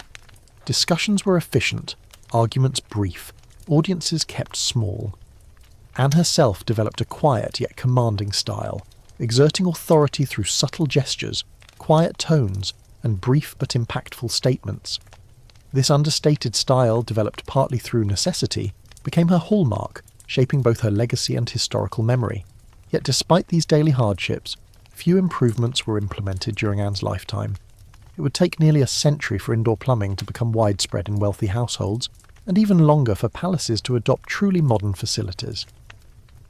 Anne's era stood at the edge of a plumbing revolution that she herself would never enjoy. Her palaces remained monuments to grandeur, but not to comfort. Anne's struggles highlighted a strange paradox. In the most luxurious spaces in England, basic human needs remained largely unmet. Her life became a daily negotiation between dignity and discomfort, grandeur and grim reality. This tension was felt by all who served her, creating a culture of whispered understanding, discretion, and quiet sympathy among her attendants. Even today, visitors touring these historical palaces rarely consider this hidden dimension. They admire vast halls, gilded staircases, and grand portraits, yet seldom imagine the unseen struggles of daily life. Queen Anne's reign, hidden beneath layers of silk, protocol, and fragrance, reveals how deeply human necessity shaped history, even in spaces designed explicitly to deny it. Ultimately, Anne's plight underscores the quiet revolution waiting in the wings. Within decades of her death, plumbing innovations would dramatically transform how people lived. Flush toilets became symbols of progress, cleanliness, and even social status. Queen Anne, caught at history's uncomfortable cusp, experienced only the early whispers of that change. Perhaps, in a way, Anne's quiet, private suffering helped accelerate the conversation. Her attendants, courtiers, and even physicians, observing the toll primitive conditions took on her health, began considering the need for better hygiene practices and improved facilities. The Queen's silent endurance may have subtly encouraged early advancements, influencing generations to come. Though Anne herself never benefited from such advances, her reign illuminated an essential truth. Grandeur alone does not ensure comfort or dignity. The palaces of her era, resplendent yet lacking basic sanitation, illustrate vividly the harsh realities that shaped even royal lives. Today, as we walk the polished halls of Kensington or Hampton Court, the silence echoes with hidden stories, of pots discreetly carried, discomfort stoically endured, and a queen whose quiet dignity persisted despite every obstacle. These stories, so often left untold, remind us how deeply personal struggles can quietly shape the larger course of history. Anne's story, then, is one of hidden bravery, a battle waged daily behind silken curtains and scented sachets. And though palace plumbing remained non-existent during her lifetime, Anne's legacy silently pushed forward the quest for dignity and human comfort, long before history chose to acknowledge it.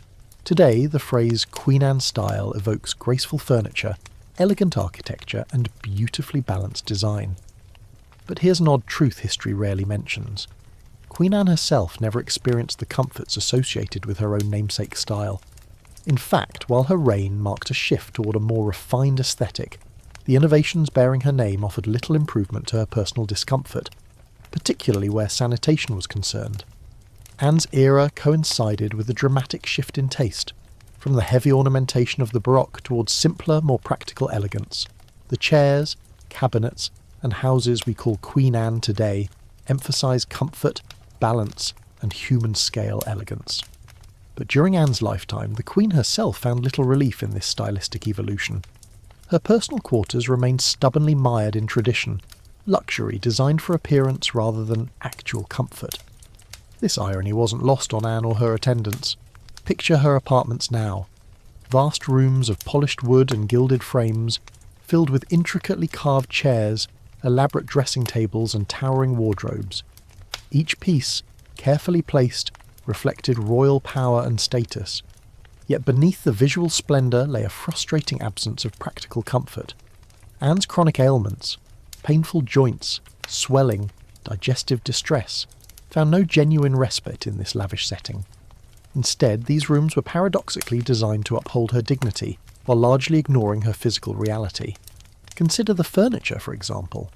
Today's iconic Queen Anne chairs, with their graceful cabriole legs and comfortably upholstered seats, were actually popularised decades after Anne's death.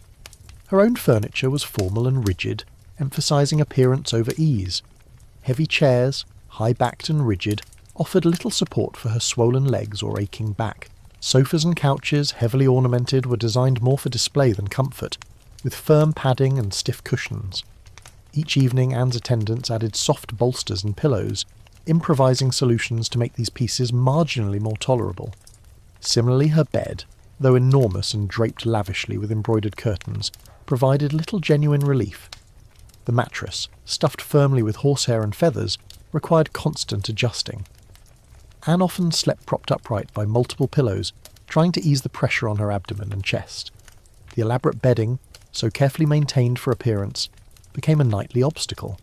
Each morning, servants painstakingly smoothed wrinkles and fluffed cushions, erasing evidence of the Queen's difficult rest. Even her dressing table, now a symbol of elegant practicality, was far less helpful than one might imagine. Today, Queen Anne-style vanity tables include generous drawers, carefully placed mirrors, and comfortable seating. Anne's actual dressing table was an imposing structure of polished walnut and brass, designed more for ornamentation than practical use. Drawers were limited and shallow, often insufficient for the array of medicinal vials, powders and scented sachets required daily. Mirrors were frequently angled awkwardly, requiring Anne to shift uncomfortably as her attendants arranged wigs, powders and jewellery. Yet despite these daily challenges, Anne's personal spaces undeniably influenced later designers. Architects and craftsmen visiting her palaces noted not only their grandeur, but also the subtle details reflecting a desire for comfort. Anne's frustration with overly ornate, impractical designs encouraged future generations to rethink furniture and interiors.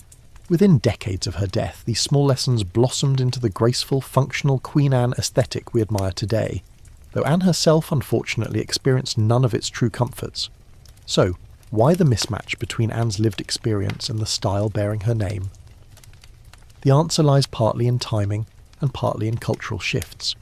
Anne's era sat at the threshold between the Baroque and Georgian periods, a transition marked by changing values about personal space, comfort and practicality.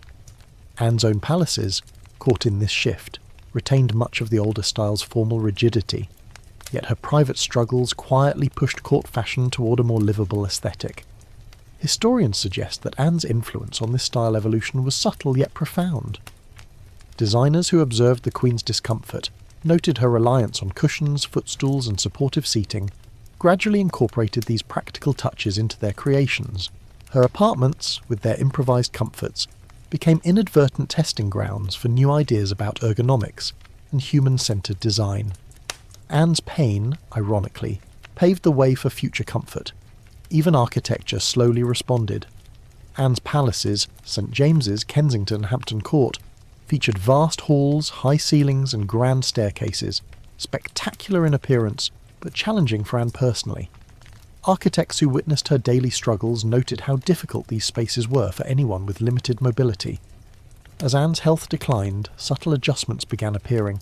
Smaller, more private rooms, shorter staircases, and discreet passages, foreshadowing the comfort-driven changes to come. These quiet innovations, triggered partly by Anne's personal battles, eventually reshaped English homes entirely. The typical Georgian house, emerging shortly after Anne's reign, became smaller, more intimate, with practical layouts that favoured comfort over pure display. Anne's silent struggles had unknowingly set in motion architectural and stylistic transformations that improved lives across society, just not her own. Even the chamber pot, Anne's constant companion, began to see changes after her reign. By the mid-1700s, ceramic manufacturers produced more elegant, discreetly designed pots, decorated with floral patterns or delicate paintings. These practical items, once hidden shamefully behind screens, became more acceptable as visible household objects. Anne's long reliance on uncomfortable makeshift solutions indirectly inspired these more dignified designs. Yet Anne herself never experienced these improvements. Her own pots were heavy pewter or plain ceramic, devoid of decoration. Emptying them remained a humiliating chore, a stark daily reminder of how little genuine comfort her own era offered. Anne's personal routines, painful, discreetly hidden, remind us how deeply intertwined comfort and dignity truly are. She lived at the awkward intersection of an old world obsessed with grandeur and a new one beginning to prioritise human comfort. Her struggles, quiet yet profound, nudged society toward rethinking furniture, architecture, and daily routines, but these shifts arrived too late to benefit her directly. And so, Anne's private story remains somewhat bittersweet. The aesthetic named after her embodies ideals she desperately needed but never enjoyed herself. Her silent battles, though rarely acknowledged openly, quietly reshaped design priorities in subtle, lasting ways. She inspired, through her unspoken discomfort, a new era where beauty and practicality could finally coexist. Today, when we admire a graceful Queen Anne chair or the balanced proportions of Georgian architecture, it's worth remembering the human cost behind their creation. Anne's reign, full of quiet endurance, subtle innovation, and deeply human discomfort, helped pave the way for homes that finally prioritised genuine comfort alongside aesthetic grace. Her legacy, though often simplified into furniture and style guides, holds deeper lessons: the dignity of comfort, the necessity of practical design, and the subtle yet powerful influence of personal experience on broader cultural change. So next time you sit in a comfortable Queen Anne chair, pause for a moment to honour the woman whose hidden struggles helped inspire its creation. Queen Anne's life, quietly challenging yet profoundly influential, reminds us that true elegance, whether in design, architecture or daily life, must always consider the quiet needs beneath its polished surface. Behind palace walls, where tapestries concealed doorways and silk curtains whispered secrets, Queen Anne's daily struggles quietly unfolded. Her life, often framed in paintings and official portraits as a figure of authority and solemn dignity, took on a different hue when seen through the eyes of those who served her most intimately: her loyal, silent servants. The servants of Kensington, Hampton Court, and St James's were as invisible as the air itself, yet they saw everything. They moved through back passages silent as shadows, carrying basins, linens, chamber pots, handling every intimate detail of a royal life. Though rarely recorded in history's formal pages, their quiet observations reveal more about Anne's daily existence than any official documents ever could. Imagine the palace staff: footmen who stood poised in doorways, maids who moved silently across marble floors, laundresses endlessly scrubbing linens. They knew Anne's habits intimately. They understood the subtle signs that indicated when she was suffering, her careful steps, clenched jaw, or distant stare. They noted the daily procession of chamber pots, the whispered exchanges between attendants, and the careful choreography designed to mask the Queen's physical struggles. Their perspective is preserved only in fragments, scattered letters, rare diaries, and whispered anecdotes passed quietly through generations. But from these sparse glimpses, a portrait emerges of a queen deeply respected, quietly pitied, and fiercely protected by those who served her most closely.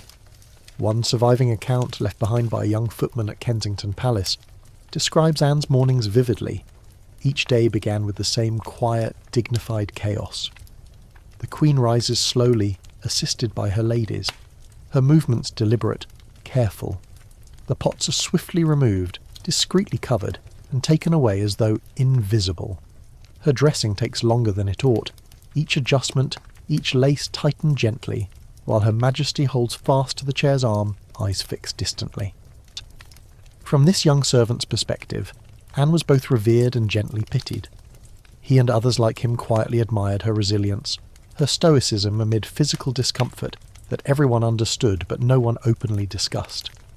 Servants who witnessed these daily rituals learned quickly that silence was both required and merciful. Any whisper, any indiscretion could cost them their position, or worse, hurt the Queen they respected deeply. Another rare glimpse comes from a laundress's diary, preserved by descendants who remembered her tales. Her Majesty's linens arrived heavy with scent, lavender, bergamot, rosemary, always attempting to hide something else. We scrubbed diligently, our hands raw, careful never to speak aloud what we knew. Sometimes we glimpsed her passing slowly through the halls, a quiet, lonely figure despite all the attendants. We pitied her greatly, yet admired how bravely she bore her burdens. These servants understood something profound. Queen Anne's power, though vast, did nothing to shield her from ordinary human vulnerability. Her royal status required an image of strength and dignity, yet behind closed doors she was at the mercy of ailments that spared no one, regardless of rank. Her servants saw this paradox clearly, and chose to protect her privacy fiercely. Even lower-ranking staff, who rarely interacted directly with Anne, understood the importance of discretion. A gardener tending hedges outside Anne's apartments once wrote in a private journal, "We knew her daily habits, watching from afar as pots and linens moved discreetly in and out. We never spoke of it, not even amongst ourselves. To do so felt disrespectful. She bore enough already." This collective silence, enforced by loyalty and compassion rather than mere duty, created a protective veil around Anne. Courtiers, ministers and ambassadors might speculate, gossip or criticise, but the servants, those closest to her daily reality, remained steadfastly discreet.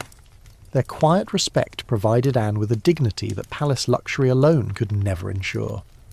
Of course, not every servant was kind or compassionate. Occasionally whispers reached Anne herself, rumours about her delays, her inability to move easily, her reliance on certain attendants. But Anne, sensitive and observant, quickly identified the culprits. Servants known for gossip or indiscretion were quietly dismissed, their departure a subtle warning to others. Over time, Anne built around herself a small, trusted circle whose loyalty she deeply appreciated. These trusted servants, maids, footmen and women of the bedchamber knew Anne more intimately than her closest political advisers. They witnessed her unguarded moments, the clenched fists of pain, the quiet sighs of frustration, the gentle resignation as she waited for her body to cooperate.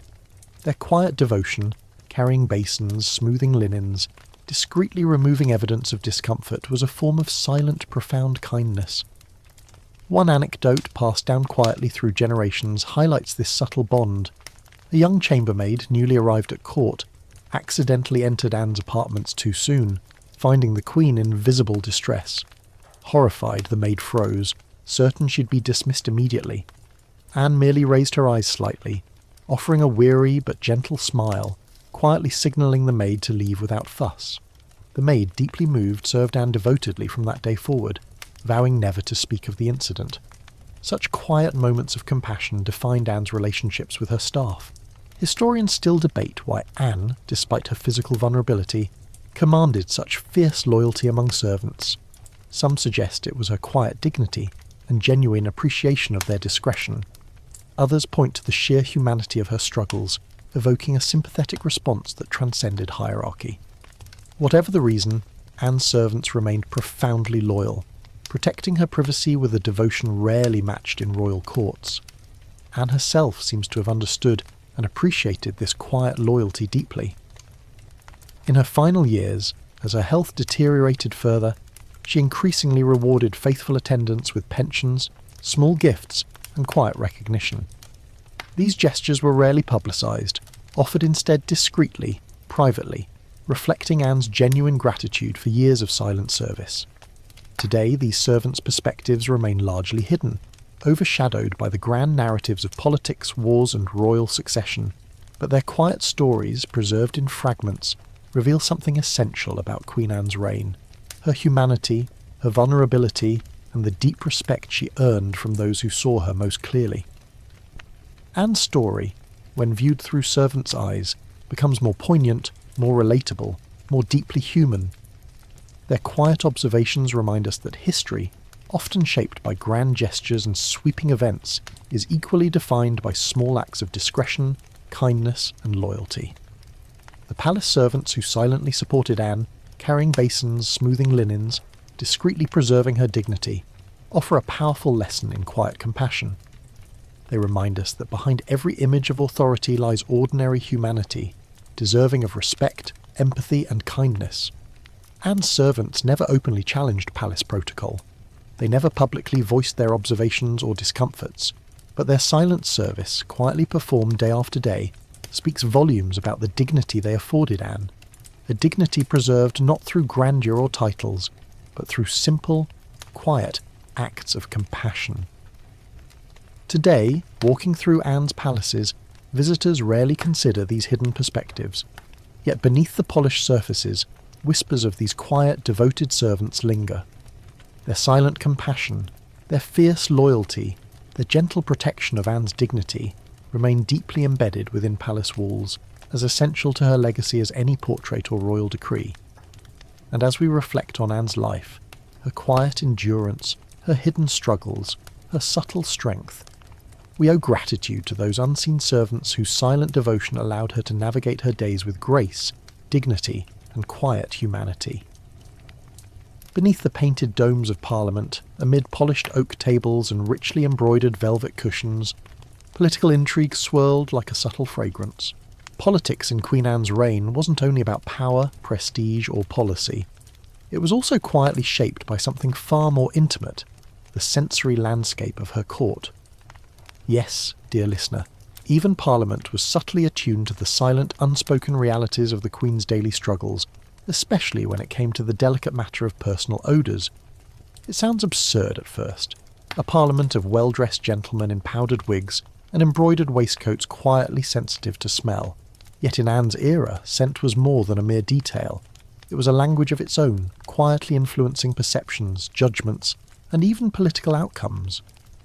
Anne's court, though grand and visually impressive, inevitably carried with it certain less glamorous realities. Without modern sanitation, even the most carefully managed palaces struggled against odours from chamber pots, unwashed clothing, and poorly ventilated rooms. Courtiers and politicians alike knew that behind every painted portrait or richly embroidered tapestry lay the quiet reality of human life, with all its inevitable smells. Anne's personal discomforts, her chronic ailments, her reliance on herbal treatments and scented sachets quietly influenced the atmosphere of her court. Her presence at parliamentary sessions or council meetings was often heralded by subtle preparations: rooms aired in advance, lavender water discreetly sprinkled, pomanders strategically placed. Attendants moved silently ahead of her, laying down invisible barriers of fragrance to mask the truth everyone understood but no one openly acknowledged. Politicians, ambassadors, and courtiers learned to recognise these subtle signs. When entering rooms prepared for the Queen's arrival, they discreetly adjusted their expectations. Scent became an unspoken signal, a subtle language of power, vulnerability, and quiet respect. Those closest to Anne, aware of her sensitivities, often arrived prepared, carrying scented handkerchiefs or pomanders subtly disguised as jewellery or buttons. One curious anecdote, recorded by an observant diplomat visiting Parliament, captures this unique atmosphere vividly. When Her Majesty attended today's session, the hall was unusually fragrant, lavender, bergamot and rosemary mingling strangely. Gentlemen coughed politely into scented kerchiefs. None spoke of it, but all understood. The Queen's presence required certain courtesies, quietly observed. This subtle interplay of odours and etiquette extended beyond Parliament itself. Even diplomatic meetings, private audiences, or state banquets quietly acknowledged Anne's physical reality. Foreign ambassadors, aware of Anne's reputed sensitivities, often took special care with their attire, discreetly perfuming garments to mask any odours that might offend. Courtiers, too, grew sensitive to these unspoken expectations, adjusting personal hygiene rituals to maintain appearances of cleanliness and decorum. Why, one might wonder, did such quiet attention to scent matter so profoundly? The answer lies partly in cultural attitudes towards smell in Anne's era. Odours, especially unpleasant ones, were linked symbolically to moral character, health, and social status. Foul smells were associated with disease, decay, and moral corruption, while pleasant fragrances suggested purity, cleanliness, and virtue. For a monarch whose public image depended heavily on perceptions of strength, dignity, and health, managing odours was as crucial as managing political appearances. Anne herself was deeply aware of these perceptions. Her reliance on scented sachets, herbal remedies, and careful ventilation reflected not only personal comfort but also political necessity. Her court, subtly fragrant and carefully managed, sent quiet signals about her strength, stability, and capacity to govern effectively, even as she struggled privately with chronic ailments and bodily discomfort. Her ministers, sensitive to these unspoken dynamics, adapted their strategies accordingly. Discussions requiring Anne's personal involvement were carefully timed to coincide with moments when her physical discomfort was least pronounced. Audiences with foreign dignitaries were arranged in rooms specially prepared to ensure Anne's comfort. Even important parliamentary debates subtly acknowledged Anne's physical limitations, keeping sessions brief, direct, and carefully orchestrated. Yet, despite such careful management, rumours inevitably circulated, quiet whispers about the Queen's health, her mysterious absences, and the subtle fragrances that accompanied her presence. Political opponents, eager to exploit any perceived weakness, occasionally hinted at Anne's discomforts, using subtle innuendo to undermine her authority. Anne, sensitive to these subtle attacks, responded quietly yet decisively, relying on silence, dignity, and subtle displays of strength. Historians still debate how deeply Anne's physical discomforts influenced her governance. Some suggest that chronic pain and constant discomfort made her cautious, reserved, and quietly determined, qualities that shaped her careful, diplomatic approach to politics. Others argue that Anne's quiet endurance, her silent strength in the face of physical adversity, inspired deep loyalty among her ministers and courtiers, strengthening her political authority even amid private vulnerability. Regardless of interpretation, one thing remains clear. Anne's personal odours, carefully managed and quietly acknowledged, subtly shaped the sensory landscape of her court. Parliament, despite its grand gestures and political debates, remained deeply attuned to the quiet human realities beneath its polished surface. The subtle interplay of sense and etiquette, often unspoken yet universally understood, influenced political perceptions, alliances and judgments throughout Anne's reign. Even Anne's closest advisers, men like Sidney Godolphin, Robert Harley and Henry St. John, quietly adjusted their strategies to accommodate Anne's physical sensitivities. They understood, perhaps better than anyone, that managing perceptions of strength required careful attention to even the smallest details. Their political acumen, subtly expressed through gestures of discretion and quiet consideration, earned Anne's trust and deepened her reliance on their advice. Of course, not every politician or courtier displayed such sensitivity. Anne's political opponents occasionally hinted openly at her discomfort, using subtle innuendo to suggest weakness or incapacity. These quiet attacks, though rarely explicit, wounded Anne deeply. Yet her response was always quiet and dignified, subtly reinforcing her strength through silent gestures, understated authority, and unwavering resilience. Anne's subtle, quiet management of personal discomfort thus became an essential dimension of her political strategy. By carefully controlling the sensory landscape of her court, Anne projected an image of quiet dignity, strength and stability, even as she privately navigated chronic pain and discomfort. Parliament, attuned to these subtle signals, responded accordingly, shaping political perceptions around Anne's quiet endurance and silent strength. Today, when historians reflect on Anne's political legacy, they rarely mention odours or subtle fragrances, yet beneath the grand narratives of war, diplomacy and succession, quietly lies this hidden dimension, the subtle interplay of scent, etiquette and personal discomfort that shaped Anne's reign in deeply human ways. Her quiet dignity, carefully maintained through subtle management of odours and appearances, influenced political outcomes profoundly, even if rarely acknowledged openly. Anne's quiet battles, fought daily beneath the surface of grandeur and elegance, remind us that history is shaped not only by grand gestures and sweeping events, but also by subtle, deeply human realities. The quiet interplay of odours, etiquette, and discretion in Anne's court illustrates vividly how deeply personal experiences can quietly influence broader historical outcomes. Anne's silent endurance, her quiet dignity amid physical adversity, thus emerges as an essential, if subtle, dimension of her political legacy. Parliament, quietly attuned to these unspoken realities, shaped its decisions accordingly, reflecting Anne's subtle yet profound influence on British history. Today, when visitors stroll through Parliament's grand halls, few pause to consider this hidden dimension. The quiet whispers, subtle fragrances and unspoken realities that shaped Anne's reign profoundly. Yet beneath Parliament's polished surface, Anne's quiet legacy endures, a testament to the subtle, deeply human realities quietly shaping history.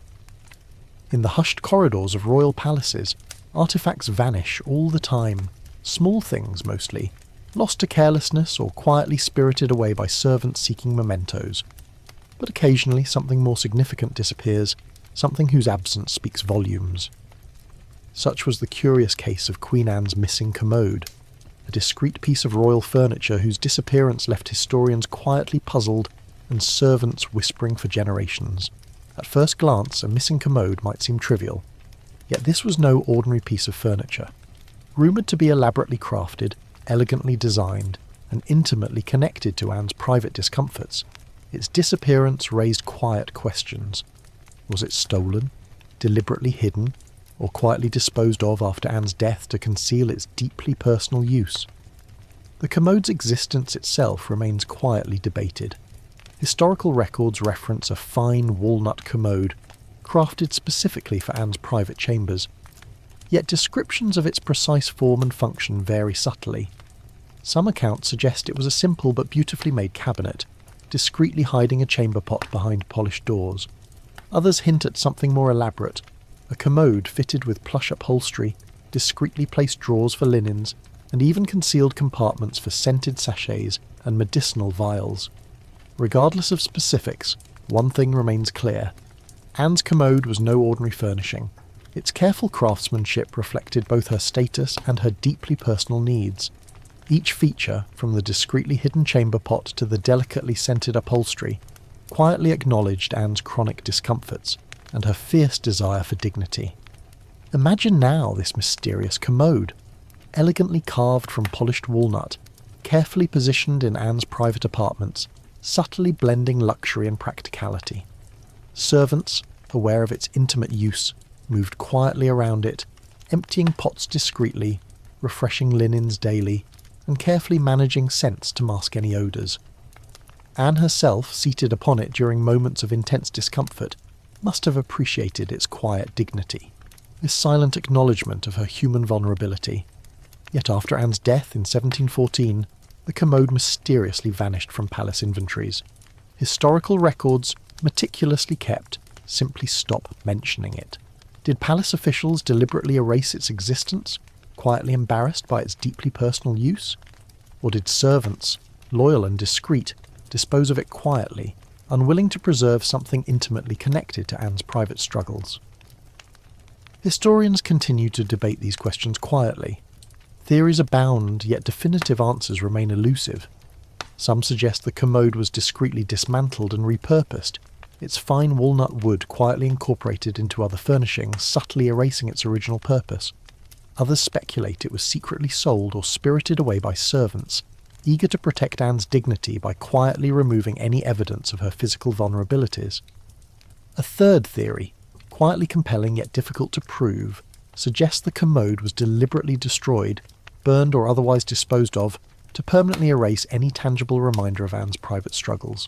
This theory, though speculative, aligns subtly with historical practices of carefully managing royal reputations after death, removing objects that might compromise the monarch's carefully constructed public image. Yet beneath these quiet speculations lies a deeper question. Why did Anne's commode matter so profoundly? The answer lies partly in what it represented, a tangible acknowledgement of Anne's humanity, vulnerability, and private discomforts. Royal furnishings typically emphasised power, grandeur, and status. Anne's commode, by contrast, quietly affirmed her human reality, her need for privacy, dignity, and quiet comfort amid chronic pain and physical struggles. Its disappearance thus becomes quietly symbolic.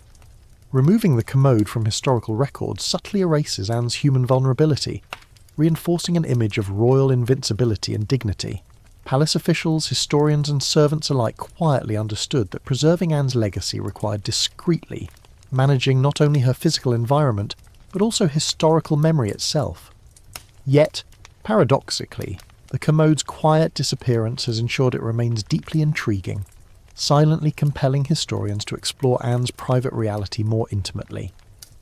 Its absence from palace inventories subtly underscores its importance, quietly highlighting Anne's struggles, dignity, and humanity in ways no surviving artifact ever could. Imagine palace servants quietly dismantling the commode after Anne's death, carefully removing chamber pots, linens, and scented sachets, perhaps pausing briefly in silent tribute to a monarch they quietly admired. Their quiet respect, their silent discretion in removing this deeply personal object, speaks volumes about their loyalty, compassion, and understanding of Anne's human struggles. Today, historians continue to quietly seek answers, sifting carefully through historical records, palace inventories, and whispered anecdotes passed through generations. Yet the commode's disappearance, subtly symbolic, remains quietly unsolved. Its absence from historical records subtly highlights Anne's enduring vulnerability and dignity, quietly preserving her humanity amid grander narratives of politics, wars, and royal succession. Anne's missing commode thus symbolises quietly profound truths about historical memory itself, what we preserve, what we erase, and why.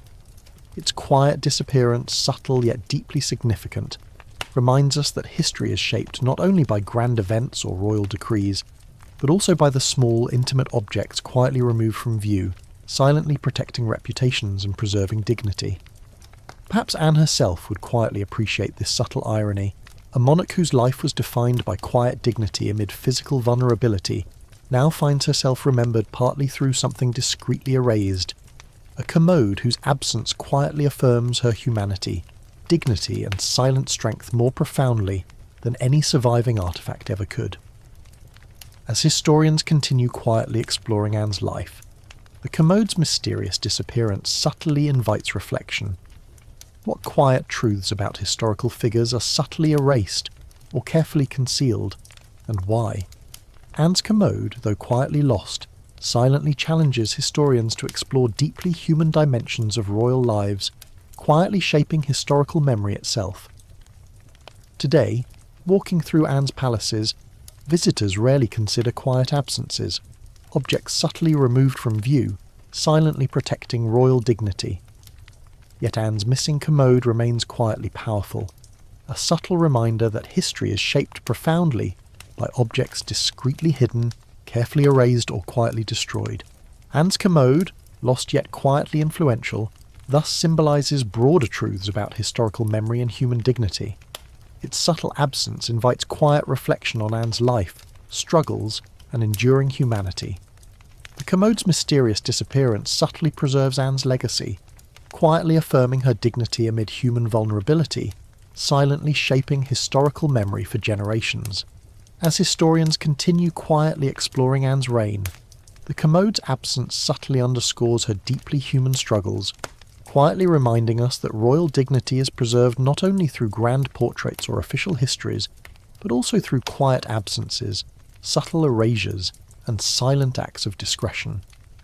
Anne's missing commode, though quietly lost, thus remains subtly powerful, silently compelling historians to reflect deeply on what we preserve, what we erase, and why. Its quiet disappearance, subtle yet profoundly significant, affirms Anne's enduring humanity, quietly shaping historical memory itself. In this quiet mystery, Anne's legacy endures subtly yet powerfully. A monarch remembered not only through grand events or royal decrees, but also through quiet dignity, subtle vulnerability, and the silent absence of an object quietly erased yet deeply influential. Anne's commode, quietly lost yet subtly remembered, thus remains profoundly meaningful, a silent symbol of historical memory, human dignity and quiet strength. In the fading twilight of her life, Queen Anne's body became an even more relentless adversary. The pains and discomforts that had quietly shaped her reign intensified, turning every day into an intricate ballet of endurance. As her health steadily declined, Anne retreated further into the quiet shadows of her private chambers, her world growing smaller with each passing month. Anne's final years were marked by profound physical challenges, subtly mirrored by an increasing emotional isolation. She lost nearly everyone she loved: children, husband, closest friends, leaving her largely dependent on attendants who managed her daily discomforts quietly, discreetly, and compassionately. Despite the grandeur of her palaces, Anne's last days unfolded in a muted, quiet solitude, punctuated by whispered conversations and subtle gestures of care. Her rooms at Kensington and St James's, once vibrant with courtiers and advisers, now stood quiet, softly illuminated by flickering candles and gently glowing hearths. The Queen herself, often confined to her bed or seated carefully on upholstered chairs, relied heavily on servants who understood her subtle signals of discomfort. Her close stool remained always nearby, discreetly hidden, yet quietly essential, a silent companion in her daily battle for dignity. Anne's final decline, documented quietly by attending physicians and loyal servants, was characterised by chronic inflammation, swelling, and profound digestive difficulties. Doctors, struggling to diagnose her condition precisely, recommended increasingly desperate treatments, purges, bleedings, herbal remedies that quietly offered temporary relief but little lasting comfort. Anne endured these treatments quietly, her face often pale, her eyes distant yet determined. She rarely complained openly, choosing instead to bear her discomfort with quiet dignity. Her attendants, sensitive to her suffering, quietly admired her strength, discreetly adjusting treatments and carefully managing her daily environment to offer whatever small comforts they could. Even as her health worsened, Anne remained quietly devoted to her duties. Though physical limitations restricted her ability to attend Parliament or receive ambassadors regularly, she continued signing documents, making decisions and offering quiet counsel to trusted advisers. Her rooms became quiet centres of governance, subtle yet powerful, where Anne's soft voice carried decisive authority despite her physical frailty. Yet beneath this quiet dignity lay a profound loneliness. Anne's closest relationships had gradually dissolved, leaving her increasingly isolated. Sarah Churchill, her longtime confidant, had been replaced by the quieter, gentler Abigail Masham, a shift that provided emotional peace, yet quietly reduced Anne's circle of intimacy. Her children, all tragically lost, haunted her memories quietly, their absence a subtle yet constant ache. Anne's final months were quietly marked by a slow, relentless physical deterioration. Her mobility diminished steadily, requiring increasing assistance to move between rooms or even shift position in bed. Her digestion, always problematic, now became profoundly difficult, leaving her reliant on attendants who discreetly managed her daily discomforts. Her close stool, always essential, became quietly indispensable, a silent symbol of her increasing vulnerability yet enduring dignity. One quiet observer, a trusted chambermaid who discreetly attended Anne's bedside during her final weeks, later described the Queen's dignity amid profound discomfort. Her Majesty endured quietly, never complaining openly though suffering greatly. Her silent strength moved us deeply.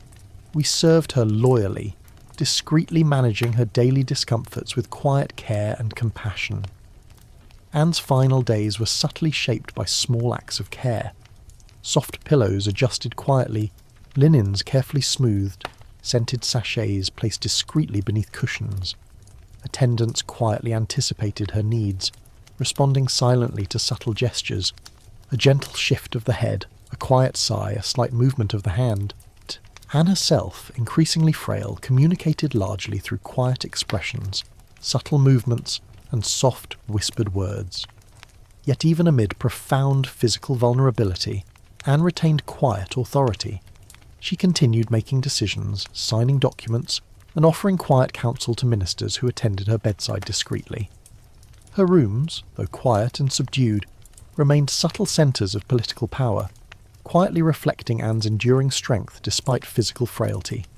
Anne's physicians, quietly perplexed by her worsening symptoms, remained uncertain about her precise diagnosis. Modern historians suggest lupus, gout, or a combination of chronic illnesses, yet contemporary doctors understood little, quietly struggling to provide meaningful relief. Anne herself, enduring quietly, seemed resigned yet determined, subtly accepting her declining health with quiet dignity. Anne's final days culminated quietly, without dramatic announcements or grand gestures. On August 1st, 1714, she experienced a stroke, her health deteriorating swiftly thereafter. Her attendants, quietly devoted, managed her final hours with discreet compassion, gently tending her physical needs, while silently honouring her enduring dignity. Anne died quietly, early on the morning of August 1st, her passing announced gently to courtiers and advisers, waiting quietly outside her chambers. The news spread subtly through palace corridors, whispered quietly by servants and officials. Courtiers received the news solemnly, quietly acknowledging the end of an era marked by quiet dignity, subtle strength, and profound human vulnerability. Anne's death quietly marked a subtle shift in British history. She had presided over profound political transformations, the Act of Union, the War of the Spanish Succession, shifting alliances and political intrigues, yet her final legacy was quietly human. A monarch whose life was shaped profoundly by quiet dignity amid physical adversity. Anne's funeral, carefully orchestrated yet quietly dignified, reflected her own subtle strength and enduring vulnerability. Her coffin, draped simply yet elegantly, was quietly borne through London streets lined with solemn onlookers. Courtiers, ministers, and commoners alike quietly honoured Anne's passing, subtly acknowledging her enduring humanity beneath royal grandeur. Yet even in death, Anne's quiet legacy remained subtly powerful. Historical accounts of her life, carefully managed by palace officials, quietly emphasised her political achievements, subtly erasing details of her physical struggles. Yet quiet whispers persisted among servants, courtiers, and historians who quietly preserved Anne's deeply human reality, subtly shaping historical memory itself.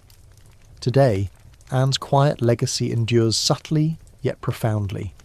Visitors to Kensington, Hampton Court, or St. James's walk quietly through rooms Anne once inhabited, rarely considering the subtle discomforts, quiet struggles, and profound humanity that quietly shaped her life and reign. Yet beneath grand portraits, polished furniture, and carefully arranged tapestries lie quiet truths about Anne's enduring dignity, subtle vulnerability, and profound human strength. Anne's life quietly reminds us that history is shaped profoundly by subtle, deeply human realities, small acts of care, quiet endurance amid discomfort, subtle gestures of compassion. Her quiet dignity, preserved discreetly by loyal attendants, remains subtly powerful, quietly shaping historical memory itself. Anne's quiet legacy thus emerges subtly yet profoundly, a monarch whose reign was quietly defined by human vulnerability, silent endurance, and enduring dignity. Her life, subtly remembered through quiet whispers and carefully preserved historical fragments, invites quiet reflection on the deeply human dimensions of royal history. Anne's quiet strength, subtly preserved through historical memory, thus remains profoundly meaningful, a silent testament to human dignity amid physical adversity. Her quiet legacy, subtly influential yet profoundly powerful, endures quietly, inviting reflection on the subtle, deeply human realities quietly shaping history. Today, as we quietly remember Anne's life, we honour not only her political achievements or royal status, but also her quiet dignity amid physical discomfort, subtle strength amid vulnerability, and profound humanity quietly preserved through historical memory. Anne's legacy, subtly powerful yet quietly influential, invites quiet reflection on human dignity, endurance, and compassion amid history's grand narratives. Across the English Channel, amid the glittering splendour of Versailles, King Louis XIV presided over a court legendary for its luxury and ostentation. But hidden beneath the gilded ceilings and crystal chandeliers lay another quiet revolution, one Anne herself might have quietly envied. Louis's approach to royal sanitation and bodily comfort. Louis XIV, known as the Sun King, famously declared, "L'État, c'est moi," I am the state.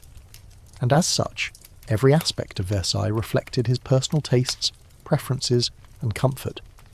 Unlike Anne's English palaces, Versailles quietly pioneered subtle innovations in royal sanitation and private comfort that remained unmatched across Europe for decades.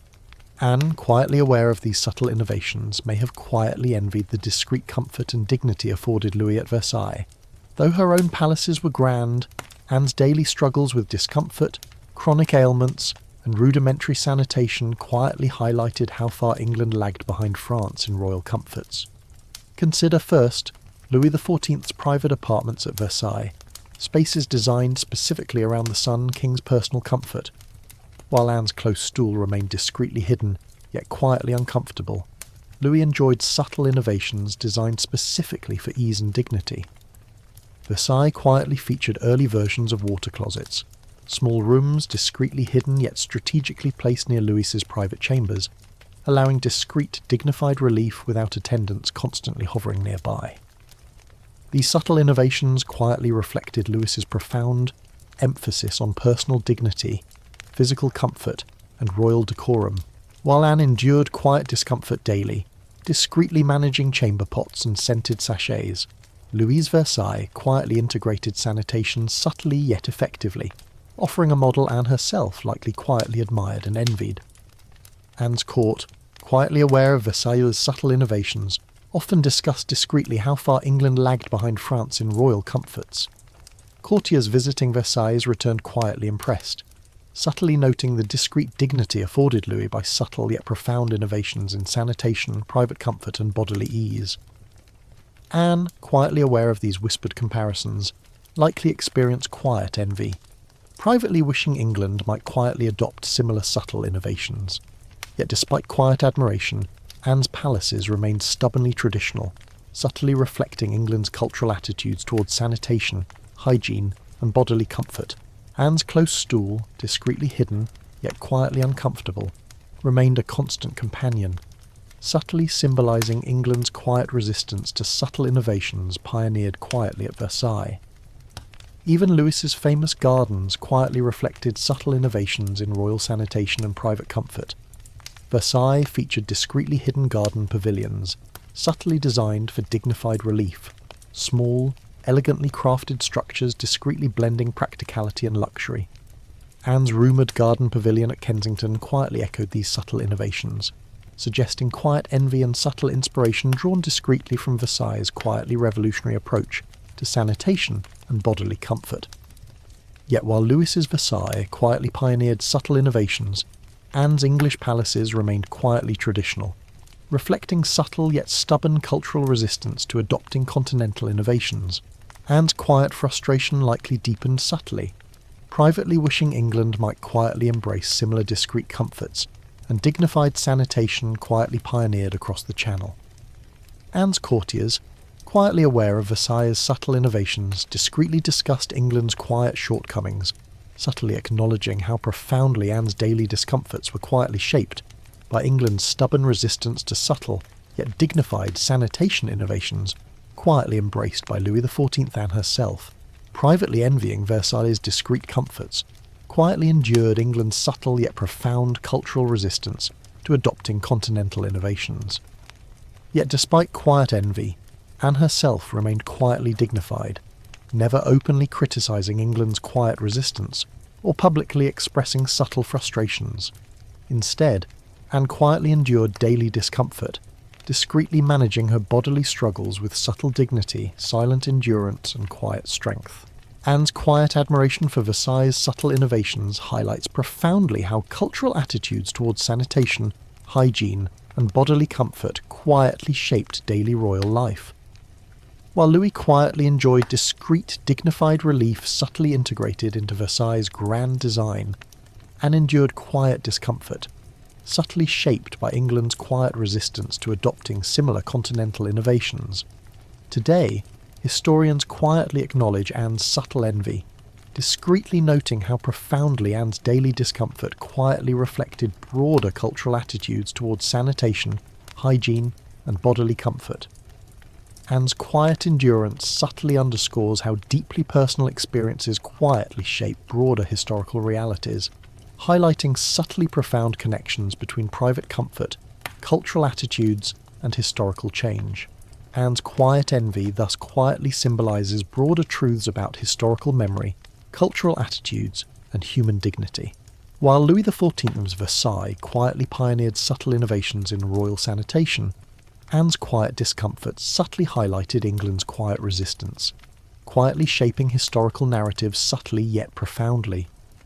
Anne's subtle envy quietly reminds us that history is shaped profoundly by subtle, yet deeply personal experiences. Quiet discomforts, subtle frustrations, and private envies quietly influence broader historical outcomes, subtly shaping cultural attitudes, historical narratives, and enduring legacies. Anne's quiet envy thus remains subtly powerful, silently affirming her humanity, dignity, and quiet strength amid profound physical adversity. Her subtle frustrations quietly highlight broader historical realities, subtly reminding historians how deeply personal experiences quietly shape history. Today, quietly reflecting on Anne's subtle envy, historians subtly acknowledge profound truths about historical memory, cultural attitudes, and human dignity. Anne's quiet frustrations, subtly preserved through historical whispers, quietly shape historical understanding, highlighting subtle yet profound connections between private comfort, cultural attitudes, and historical change. Anne's subtle envy thus quietly endures, silently challenging historians to reflect deeply on how personal experiences quietly influence historical outcomes. Her quiet frustrations, subtly preserved through historical memory, quietly invite reflection on human dignity, endurance, and compassion amid history's grand narratives. Anne's subtle envy, quietly remembered yet subtly influential, thus remains profoundly meaningful, a quiet testament to human dignity amid historical adversity. Her subtle frustrations quietly remind historians that history is shaped profoundly by subtle yet deeply personal experiences, quietly influencing cultural attitudes, historical narratives, and enduring legacies. Today, quietly honouring Anne's subtle envy, historians subtly acknowledge her profound humanity, quietly preserving her dignity amid historical adversity. Anne's subtle frustrations quietly challenge historians to reflect deeply on historical memory, cultural attitudes, and human dignity, subtly shaping historical understanding for generations. Anne's subtle envy, quietly remembered, yet profoundly influential, thus remains subtly powerful, a silent testament to historical memory, cultural attitudes, and human dignity. Her quiet frustrations, subtly preserved through historical whispers, quietly shape historical narratives, highlighting profound connections between private comfort, cultural attitudes, and enduring historical change. Anne's subtle envy, quietly endured yet subtly influential, quietly invites reflection on historical memory, cultural attitudes, and human dignity. Today, quietly honouring Anne's quiet frustrations, historians subtly affirm profound truths about historical memory, cultural attitudes, and human dignity, quietly shaping historical understanding profoundly yet subtly. Anne's subtle envy, quietly remembered, yet profoundly meaningful, thus remains quietly powerful, a silent testament to historical memory, cultural attitudes, and human dignity. Her quiet frustrations quietly remind historians that history is shaped profoundly by subtle yet deeply personal experiences, quietly influencing cultural attitudes, historical narratives, and enduring legacies. Anne's subtle envy, quietly endured yet subtly influential, thus remains quietly powerful, a silent testament to historical memory, cultural attitudes, and human dignity.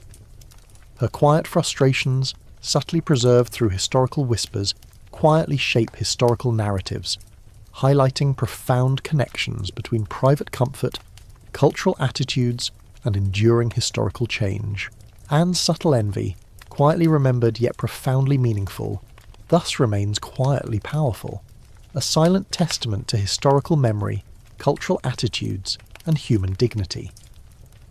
Her quiet frustrations quietly remind historians that history is shaped profoundly by subtle yet deeply personal experiences, quietly influencing cultural attitudes, historical narratives, and enduring legacies. If you were to flip through the royal ledgers of Queen Anne's court, page after page of quill-written accounts, one curious term would catch your eye again and again: the privy purse. This phrase, with its quiet elegance, referred not to a bathroom, though the coincidence now seems comically on the nose, but to the sovereign's private treasury. It was the Queen's fund for personal expenses, clothes, jewels, household furnishings, gifts, and yes, quite likely, the subtle but steady costs of maintaining her most discreet necessities, because the real privy, Anne's daily companion in her chambers, required constant attention. The commodes and close stools that lined her private life were not just furniture, but living expenses. They needed upkeep, perfuming, disposal, laundering, and all of it had to be done quietly, reliably, and without ever appearing in the official account books with words that might risk scandal. That's where the privy purse came in. The Queen's staff, especially her groom of the stole and the treasurer of the chamber, became adept at disguising expenses related to her toileting needs in polite euphemism. A payment for upholstery services, noted in several monthly accounts, likely included the relining of chamber pot chairs with fresh velvet. Refreshment of scented linens may have covered the cost of herb-stuffed sachets swapped out weekly by trusted maids. Apothecary requisitions, often marked for internal use, included digestive remedies, tonics, and soft rags, not for illness necessarily, but for comfort. The financial choreography behind Anne's personal dignity was quiet, constant, and deeply human. It wasn't just about wigs and gowns and fine china. It was about managing a sovereign's pain in such a way that it never spilled into public view, even on paper. This discretion didn't come cheap. Anne's personal expenses, often carefully trimmed by her administrators, still far outpaced what many expected for a monarch who kept relatively modest public engagements. But those who understood the day-to-day reality of her physical burdens knew the truth. Dignity, when maintained in spite of chronic pain, required invisible labour and invisible funds. One particularly illustrative expense stands out in the records: an unusually large payment to a London cabinet maker for the construction of 3 seats, upon the pattern already delivered, with all accoutrements included. The description avoids details, but scholars agree this was almost certainly a batch of new commodes, commissioned to be placed in Anne's residences at Kensington, St James's and Windsor. The payment, 3 times what a standard chair might cost, covered not only the wood and upholstery, but likely also the hidden basins, ceramic bowls and odour-masking treatments built into each. And then there were the servants, the Queen's most trusted attendants, particularly those who served in her bedchamber and behind her dressing screens, received stipends far beyond their base wages. They were paid not only for loyalty, but for silence. To hold one's tongue about the Queen's stool, her linens or her hour-long absences was not just courtly behaviour, it was a condition of employment. The privy purse often funded these additional bonuses, disguised under such entries as honoraria for personal service, or seasonal gratuities. Even suppliers outside the palace got in on the act. A particular apothecary, known to have provided Queen Anne with rhubarb root, senna tea and soft barley tonics, charged the palace annually for herbal commodities and infusions custom prepared. And though his shopkeeper's notes made no mention of digestion or constipation, the timing and nature of these orders strongly suggest what they were for. The privy purse ensured these supplies were paid promptly and generously, often with bonuses during times when Anne's discomfort grew worse. It's important to remember that this kind of discretion wasn't just for Anne's sake, it was systemic. Royal households had long traditions of euphemism and secrecy around bodily functions. For centuries, English monarchs employed officials like the groom of the stool, originally a man, often of noble birth, whose job it was to assist the king on the chamber pot. By Anne's time, the title was absorbed into the duties of the Queen's female attendants, but the principle remained. The person nearest to the monarch's most vulnerable moments held enormous, if subtle, power. And so it was no surprise that Abigail Masham, Anne's soft-spoken favourite during her later years, rose to prominence through just such a route. Abigail, unlike Sarah Churchill, never used Anne's physical challenges as political weapons. She didn't gossip, didn't complain, didn't try to improve the Queen's condition. Instead, she simply helped. And for this, her silence, her steadiness, her comfort, Anne rewarded her with access, influence, and eventually a peerage. The funding that allowed Abigail and others to provide such service flowed quietly from the privy purse. Even in death, Anne's legacy carried these careful financial fingerprints. After her passing, household accounts were audited and many unusual expenses, some decades old, were quietly reclassified or struck from official ledgers. A few items, too intimate to be listed plainly, disappeared from the paper trail altogether. Whether out of deference or embarrassment, her administrators made certain that no trace of royal bathroom routine lingered in the archival dust. But not all whispers could be erased. Letters between lesser courtiers occasionally hinted at Her Majesty's profound dependence upon private comforts, and one bitter noble denied an audience blamed Her Majesty's continual sequestration, no doubt for reasons of delicate constitution. These remarks, though vague, betray a general awareness among those close to court. Anne's body dictated her rhythms, and those rhythms were quietly funded behind the curtains of treasury records. In a broader sense, the privy purse was more than just a tool of financial discretion. It was a symbol of Anne's sovereignty over her own image. In a world where queens were painted as symbols, serene, powerful, divine, Anne quietly used her personal treasury to construct a different sort of power. The ability to conceal discomfort, to move through life with dignity despite pain, and to maintain control over the story history would tell. This control extended even to the appearance of her private chambers. The furnishings purchased from the privy purse were not only comfortable but beautiful. Upholstered in blue damask, gilded in gold leaf, matching the tapestries and rugs that created a serene, composed visual harmony. No visitor, however close, would have looked around and imagined the struggle hidden behind the brocade. The privy purse made sure of that, and perhaps that was Anne's quiet triumph. While Louis XIV blazed his way across Europe with pageantry and plumbing, Anne crafted a quieter sovereignty, one built on discretion, on silent loyalty, and on small, well-funded acts of personal care. Her reign did not give us public fountains or formal latrines, but it did give us a legacy of silent endurance, and the knowledge that behind every portrait of a sovereign in velvet and pearls lies a human being, one who needs comfort, privacy, and a well-placed chair. So next time you pass a chamber labelled private, whether in a museum, a stately home, or a faded estate, remember the quiet labour that made such spaces possible, the coin that changed hands, the cloth that was perfumed, the servants who learned to say nothing at all. And somewhere in those quiet ledgers, buried under words like upholstery and linen enhancements, lives the real story. Queen Anne, dignified and suffering, paying privately for the right to remain a queen in the only way she could. History has a peculiar habit of choosing what it remembers, and perhaps more importantly, what it chooses to forget. When it comes to Queen Anne, most of the world remembers a monarch who ruled over the Act of Union, who witnessed the early rise of modern party politics, who helped steer England through war and change. But there's something else about Anne that history has, by design or discomfort, swept under the velvet carpet. Her bodily suffering, her daily rituals of maintenance, and the deeply human truth behind royal walls. And above all, the bathroom secret no one talks about. The silence is intentional. From the moment Anne took the throne, court culture and royal chroniclers worked in quiet tandem to shield her most vulnerable realities from public view. The Queen's chronic illnesses, her gout, her obesity, her intense digestive issues, weren't just medical problems, they were reputational risks. In an age when physical perfection was equated with divine favour, a sovereign tethered to a close stool was an image best left unpainted. No artist ever captured Anne mid-grimace as she struggled into her stays. No sculptor recorded the contorted posture she adopted during a flare of intestinal cramping. And certainly no court poet ever wrote an ode to the Queen's discreetly carried chamber pots, nor the stoic attendants who bore them like reliquaries from one gilded chamber to another. Instead, they gave us portraits, statues, coins, all bearing the same image, a composed woman with regal posture, soft features, and a gaze directed toward eternity, no matter that the reality was different. So different, in fact, that it took an entire support network, a small economy of silence, to maintain the illusion. Why no one talks about it is not because there's nothing to say.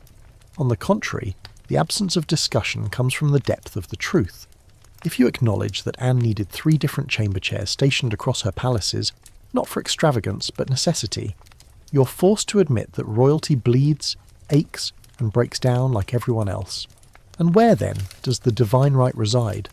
Royal biographers have long skirted around the topic. Some mention Anne's health, in footnotes and whispers, noting her incapacity for exertion or her sedentary habits. A few make vague references to her attendants managing her comfort, or to medical treatments typical of the period. But only rarely do they delve into the uncomfortable details. How she struggled with incontinence, how moving from one room to another could take 20 minutes of painful shuffling, how political meetings were sometimes scheduled around her ability to void her bowels. The silence stretches not just across time, but across discipline. Even medical historians who examine Anne's condition tend to veer away from the full implications. They discuss lupus, inflammatory disease, metabolic syndrome, but rarely talk about what it meant hour by hour to live that experience inside a body whose betrayals were as frequent as they were humiliating. One could argue that this discretion is polite, even respectful. But more truthfully, it reflects an enduring discomfort with bodily reality, especially when that body belongs to a woman in power. There is something uniquely taboo about imagining a queen as vulnerable in the most mundane of ways. The monarch on the coin isn't supposed to sweat or smell or call for help in the middle of the night because she's stuck between her bed and her commode. We have been trained by centuries of pageantry to look away, to pretend these realities don't exist. And so, Queen Anne, perhaps more than any English monarch before or since, is remembered as a figure of blankness, a reign defined by succession crises, military victories and acts of union, but rarely by anything so personal as pain. The irony, of course, is that Anne's reign, so often framed as quiet or uneventful, was shaped at every level by her body's limitations. Her schedule, her social life, her political meetings, her appointments, her absences from key ceremonies, all were governed not only by policy or preference, but by the very real fact that some days she simply couldn't move, and still she ruled. That, more than any war or alliance, is the miracle history forgets. That this woman, trapped in a body that punished her at every turn, governed one of the most powerful nations on earth. That she endured miscarriages, funerals, political betrayals, public scrutiny, and private agony, and did so from chairs that doubled as toilets. When you look at it that way, the silence seems less respectful and more unjust. Anne's life should be remembered not in spite of her physical suffering, but because of how fully she lived and ruled in its shadow. And let's be honest, it's not as if her contemporaries were unaware. Courtiers, servants, foreign diplomats, they all knew. Some whispered about it cruelly, others shielded her with quiet loyalty. The balance between ridicule and reverence was delicate, and it often fell to Anne herself to walk that line. She did so with a calm determination that deserves its own spotlight. Take, for instance, the persistent joke at court that Anne's gowns were stitched more to catch breath than attention. It's a flippant quip, but it speaks to something very real. Her corsets weren't just for show. They were modified to support her midsection, compress her distended abdomen, and help manage the inflammation in her lower joints. The lace was lovely, yes, but beneath it there were woolen bandages, herbal poultices, and strategically placed pads. These were not fashion statements. They were survival. But to acknowledge these truths would require adjusting how we see queens entirely. It would mean admitting that power can exist inside broken bodies, that leadership doesn't require physical perfection, that dignity is not erased by a need for assistance. It's no coincidence that as Anne's physical limitations became more visible, public interest in her began to fade. Her image didn't lend itself to mythology the way Elizabeth's had. She wasn't young and virile like Mary, or romantically tragic like Victoria would be. Anne was heavier, sicker, more reclusive, and thus more easily forgotten, and so her secret stayed secret. The history books closed quietly over the chamber pots. The biographies were edited to emphasise legislation and diplomacy. The museum plaques focused on the style of Queen Anne, not the woman herself. And the real story, the one about pain, perseverance, and the daily mechanics of ruling from a stool, was left in the shadows. But here's the thing about shadows. They don't disappear. They simply wait for someone to look in the right direction.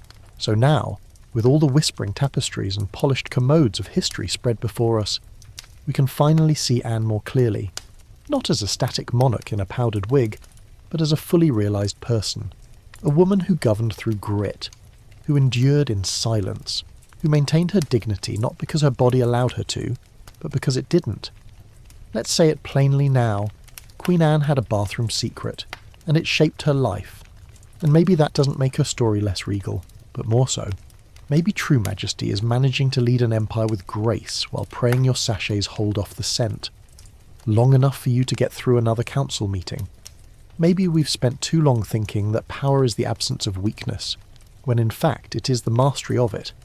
Queen Anne, ailing, aching, and ever stoic, wasn't just a monarch.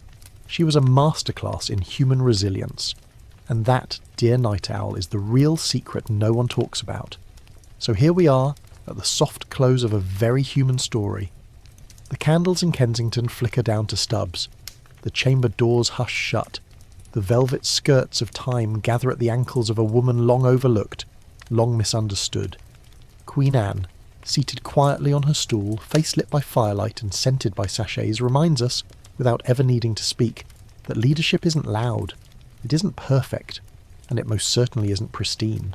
Her palaces were ornate, yes, but her battles were fought in silence, in the folds of her bedding, in the stiffness of her spine, in the quiet bravery of rising from one chair to walk painstakingly to another. And as you settle into your pillow, perhaps you can hear the soft rustle of her skirts, feel the padded floor beneath slippered feet, catch the trace of lavender that once hung in the air as a signal. Here sits a queen who endured. So if you feel weary tonight, take heart in that. Because Anne's life teaches us that we don't need to stride boldly into history to leave a mark. Sometimes we shuffle. Sometimes we lean on others. Sometimes we rule from a chair that no one wants to talk about. And yet, we rule. So rest easy now. The storm of legacy has passed. The secrets have been softly laid bare. And Anne, quiet, dignified Anne, slips gently back into her place among the shadows, not as a blank figure on a coin, but as a woman who lived, hurt, and carried on. Sleep well, dear listener.